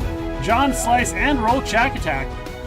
Welcome on in. How are you doing? How was your stream? What were you doing? Tell us all of the things. We are doing some Pathfinder First Edition. We are in the middle of combat. Welcome on in. Tell us about yourselves. Did you want to look at the vest on this one that isn't blown up? I remember Miles asked. Yes, I would check that as well to kind of get an idea if I can do that from up here. Or at least he's on his back, so you can kind of see it from. You're not too far away from him. You can roll an alchemy. An alchemy check. Just a quick alchemy check of a 37. Okay, looking at it, it is rudimentary and kind of crude, but also cruelly clever. This vest is stabilized. This concoction is stabilized by motion. Keeping it moving, it keeps the substances docile. But after one round of no movement, they cause a reaction which causes the explosion. Oh. I will share that. As long as they keep moving, the explosion shouldn't go off unless they intentionally set it up. So momentum keeps it going. So the liquid is basically already mixed, but it's if it sits still. So as long as the liquid inside keeps moving, it won't explode. Oh, then that's 2 more goblins that are about to explode. This one by me, that means the one by me is probably going to explode, right? Yeah, because he just got dropped. So right. If he's still for, So change of plans. around. I'm going to move right here. Yeah, I thought that might change your. And I'm going to dump the water here. Because the weight of the water should still collapse it. We're looking at 2,000 gallons of water. Yeah. Like it's almost the size, maybe twice the size of our backyard pond. Yeah. Because it's 10 feet deep, 6 foot round. So I'm going to dump it. Hopefully the water will rush down and push that goblin to keep it moving for the round. but also collapse this tent on itself and put the fire out. So hopefully I can get 2 birds with 1 stone. It splits, so it puts out a lot of the fire, and it does roll the goblin, but it doesn't do all of one or the other. I mean, it does keep the goblin rolling, so he moves for another round. Okay. I mean, there's not a hell of a lot more I can do. Because I can put the fire out, and then he blows up and sets the other side of the tent on fire. Yeah. At least this will keep this, because if this entire thing goes up in flames, that's going to spread. At least right there, it's a little bit mitigated, other than that tree. Yep. Naveen, you flew up with this goblin. That was your turn, right? That where you said there was not a whole hell of a lot more you could do. Or did you have something else? I dumped the water. I moved 10 feet and I dumped the water. I don't really know if there is a whole, I don't know, I'm sure I could probably do something. What I could do, okay. I don't really know. I'm going to keep things moving because we're pretty past time. So, Naveen, you flew up this round. He moved. So, his mixture is still mixing. He doesn't blow up this round. So that goblin is just still not exploded yet. Sephi. So this goblin over here. Oh, right here. That's Miles just dropped it. Yes. I don't know if this is gonna work, but Sephi's gonna cast reverse gravity. So how high up does he go? Well, she doesn't want to get a lot of people up with it, and so it's a 10-foot. What is it? 1 10-foot cube / a level, so it's 180 10-foot cubes. You can just do his 10-foot cube. Yeah, and then just 80 feet into the air. Yeah. Okay. What goblin is this? That goblin moved. And then... So he is not going to blow up. Ooh. Do you have more? Are you doing other stuff? Yeah. Sorry, I'm trying to keep things moving quickly. I know. Is there still other people hurt? Or did I heal out? It seems like you've healed all the people who are still alive. Okay. If I see other hurt people, I will spend another quicken spell to heal. That goblin is rolled. This goblin moved up. This goblin is going to throw another throwing axe at you, Sephi. Yeah.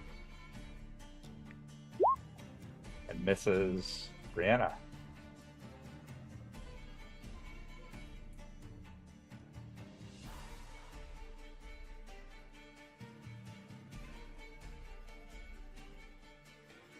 You are muted also.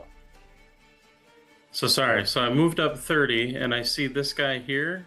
Yes, he's smashing a stall. And I saw some of the goblins explode, right? Yes. Yeah, I don't want him to do... Dalibor told you if they stop moving, they blow up.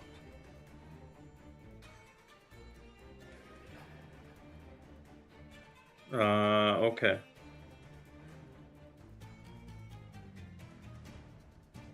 I'm going to use Interstellar Void on that one. Okay. It needs to make a Fortitude save. DC 21.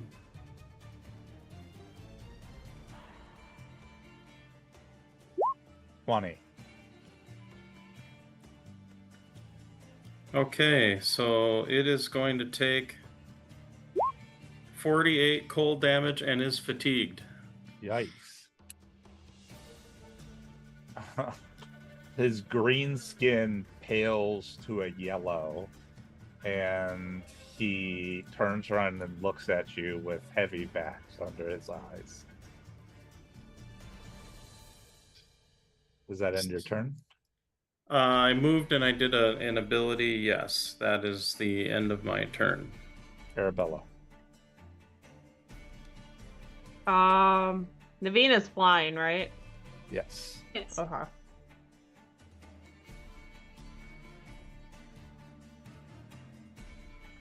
Arabella's gonna dimensional slide here. Because this is another dead goblin. Yep. And she's gonna teleport this goblin into the middle of the ocean. He's gone. Right. What we don't know is it's like there was a group of mer people there, and they're like, "Oh, that damn Corvosan city! Let's raid it for their nuisance." Sending How us dare they explosives. send us goblin death charges? Yeah. Yeah. Miles.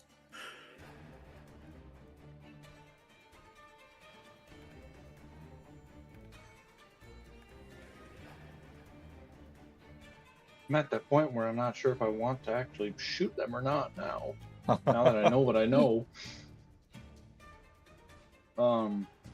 They're just weak little goblins. That blow up and kill people as soon as they stop moving. Yeah. Honestly, it feels like they're more dangerous dead than alive.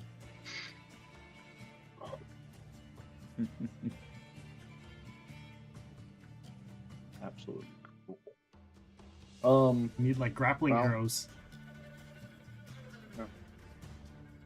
Well, I'm pretty much thinking the one that's throwing axes at Seppi. I'm going to study him and Pin cushion him. yeah, he is within my first range increment. Maybe your sister can do something about the body. Well, she just threw reverse gravity on the other one. I see that one floating, so I will yell at Sephi. The other one might be a problem next. All right, roll your attacks. Yeah. 1, 2. Okay.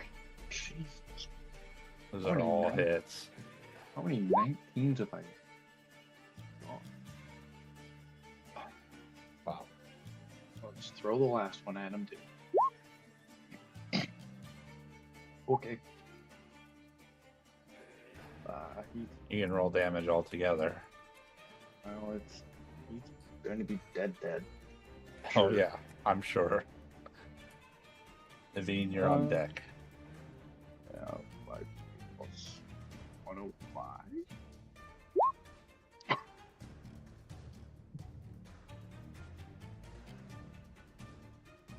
Oh god. Yeah. Double dead.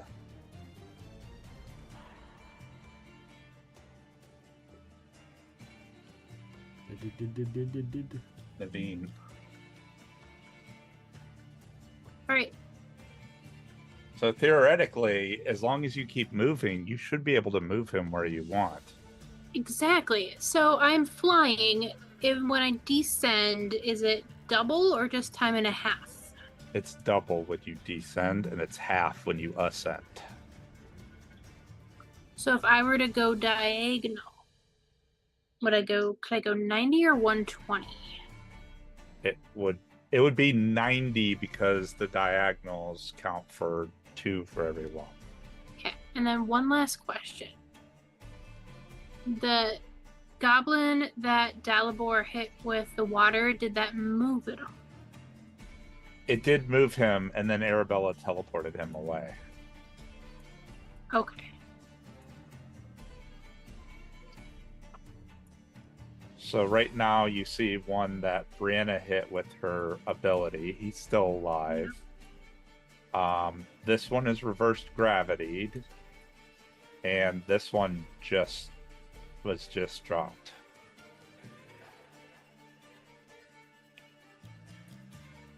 Okay. I can't make it to any other ones. That's great. So can make it 90.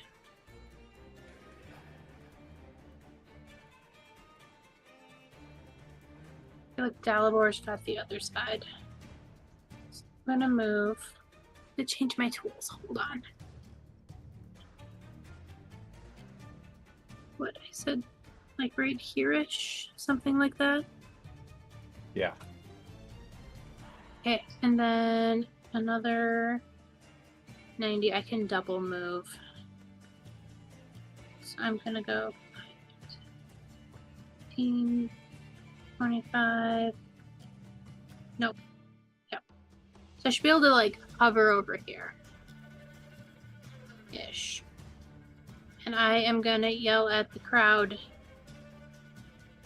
I can't get to any more right now, but pick one up and carry it around like a baby and it won't explode. Okay, make a diplomacy or intimidate check.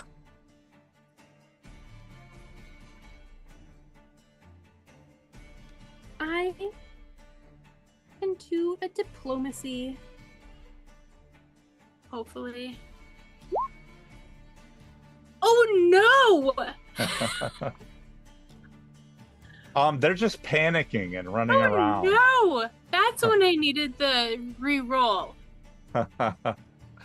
People are just in a panic right now. Tried. This goblin turns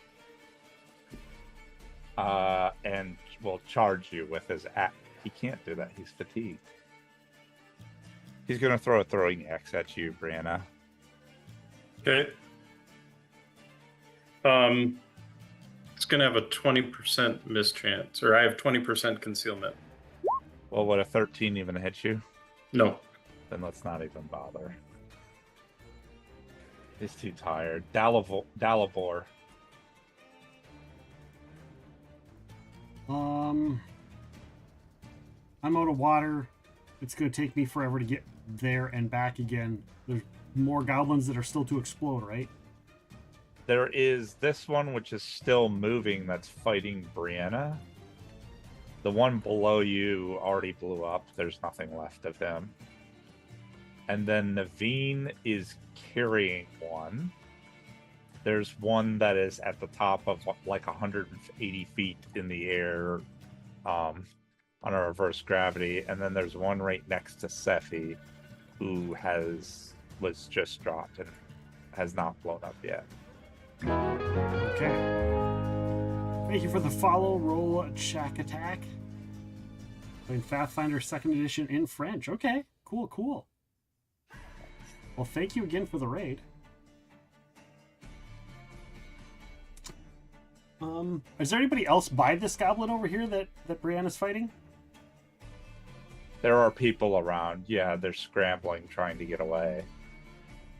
This is one of the most heavily populated areas of this map. That and the tavern area over here on the other side by Sephi. All right. I am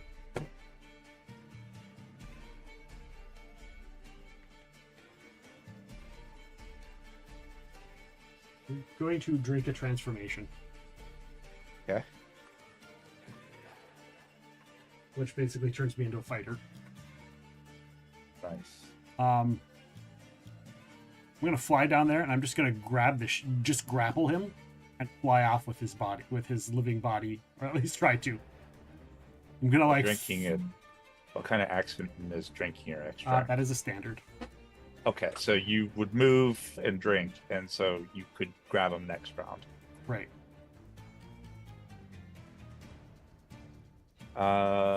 Next is the one Naveen's carrying. He moved this round. He doesn't blow up. Sephi. Sephi is going to cast reverse gravity on this one as well. Okay, he's 180 feet in the air.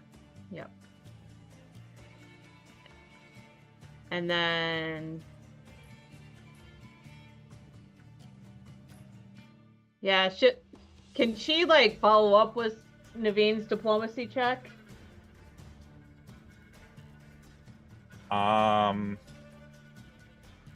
Or is that more? Well, no, Naveen didn't really take any other actions. She did. Naveen moved. Yeah. Double moved. Yeah. I would say Steffi's just gonna move to here, or move closer to the fire. okay.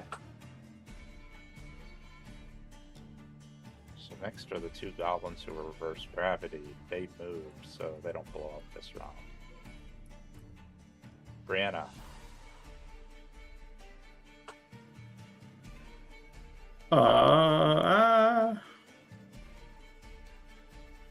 Brianna is going to seize Dalibor, move up, so it's going to cast create water on this fire, and again it's 26 gallons.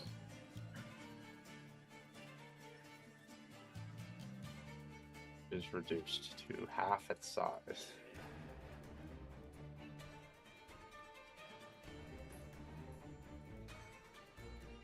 Anything else? I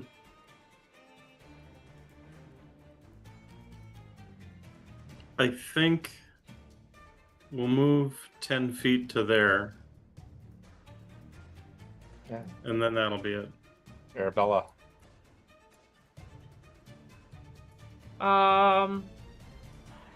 That one is a dead body that isn't gonna be He exploding. exploded already, yeah. There's nothing left of him. She unfortunately does not have anything for the water situation.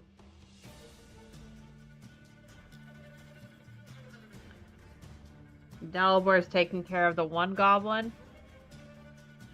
Well, Looks like he's that's the going plan. to. My plan is to grab that one and take off and put him somewhere nice. Like probably drop him in the water. I think Arabella's smart enough to know that the reverse gravity isn't going to last forever. So she's going to fly to she's going to dimensional slide to the nearest one and teleport it away. Okay, he's gone. Yeah.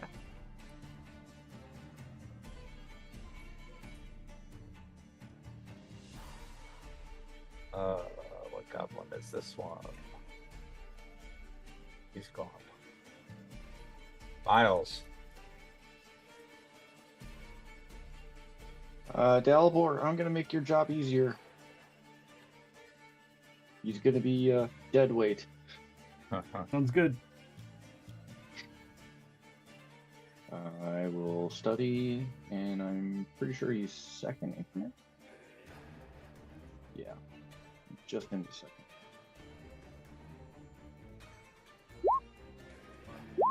Two,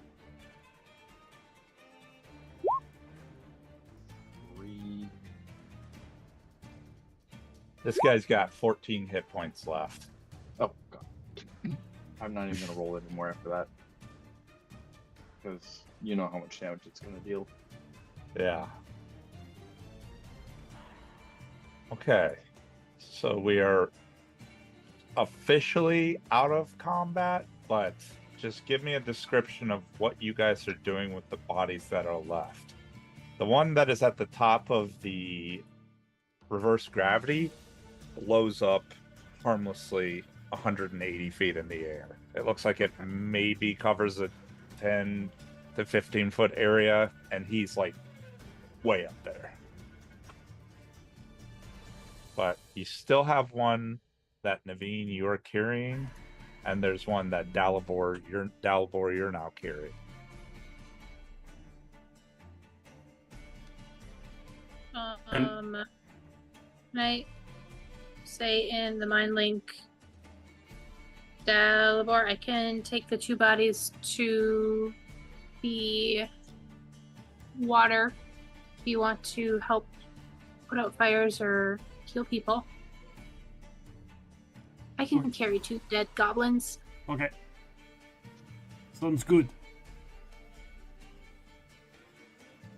I will go explode them elsewhere. Brianna's just gonna put out fires. Yeah. Steffi will work on putting out fires and healing people. Yeah, same. Arabella's gonna collect the dead goblin bodies that have already exploded. Not much left of them. What's left of them? Yeah. You might get like a finger or something. Yeah. Naveen, Miles you are able to fly them out over Actually, the water. and Naveen, I'm drop going to them say, in. just take the vials off of the goblins. That way you don't lose the goblin bodies. That would require an alchemy check, Naveen. Oh, they're not like Awesome. on a necklace? No, it looks pretty complex. Oh, It's a never mind. vest. LOL.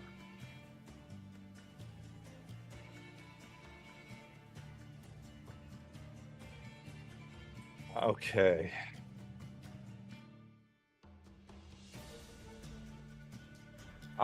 You are able to fly those two out into the water and drop them off. When you do, they blow up harmlessly in the ocean. And all of you are able to, with your abilities and skills, the assistance of the guards that are nearby, put out the fires. However, there is quite a few casualties from these explosive goblins. And it seems like the same sort of carnage and major damage is dealt throughout areas of the city. As we close out, alarm bells ring in panic in the distance. Dozens lie wounded, some covered in blood, others in soot. Dominus Square is a wreck. Wood splinters, cracked stones, scorched cloth everywhere. Festival tents sag, half collapsed, and the scent of burnt honey cakes fills the air.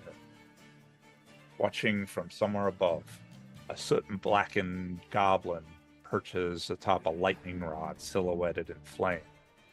He looks down at the square with a wide grin. You ain't seen nothing yet. And with a spark and a hiss, he slides backwards out of sight, vanishing into a plume of smoke. And that is where we are going to end tonight's game.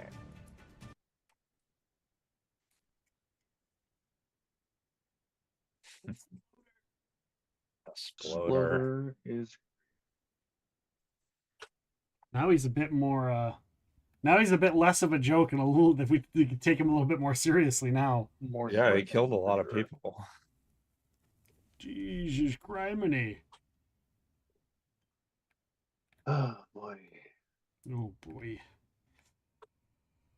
Well, till next time. For those that are watching, we do tabletop role playing every Wednesday night. I believe next week is the Old School 3, but we have a very special game this Sunday, a very special long game. So if you want some more tabletop role playing, we got a very special pseudo one-off game here on Sunday at in the morning.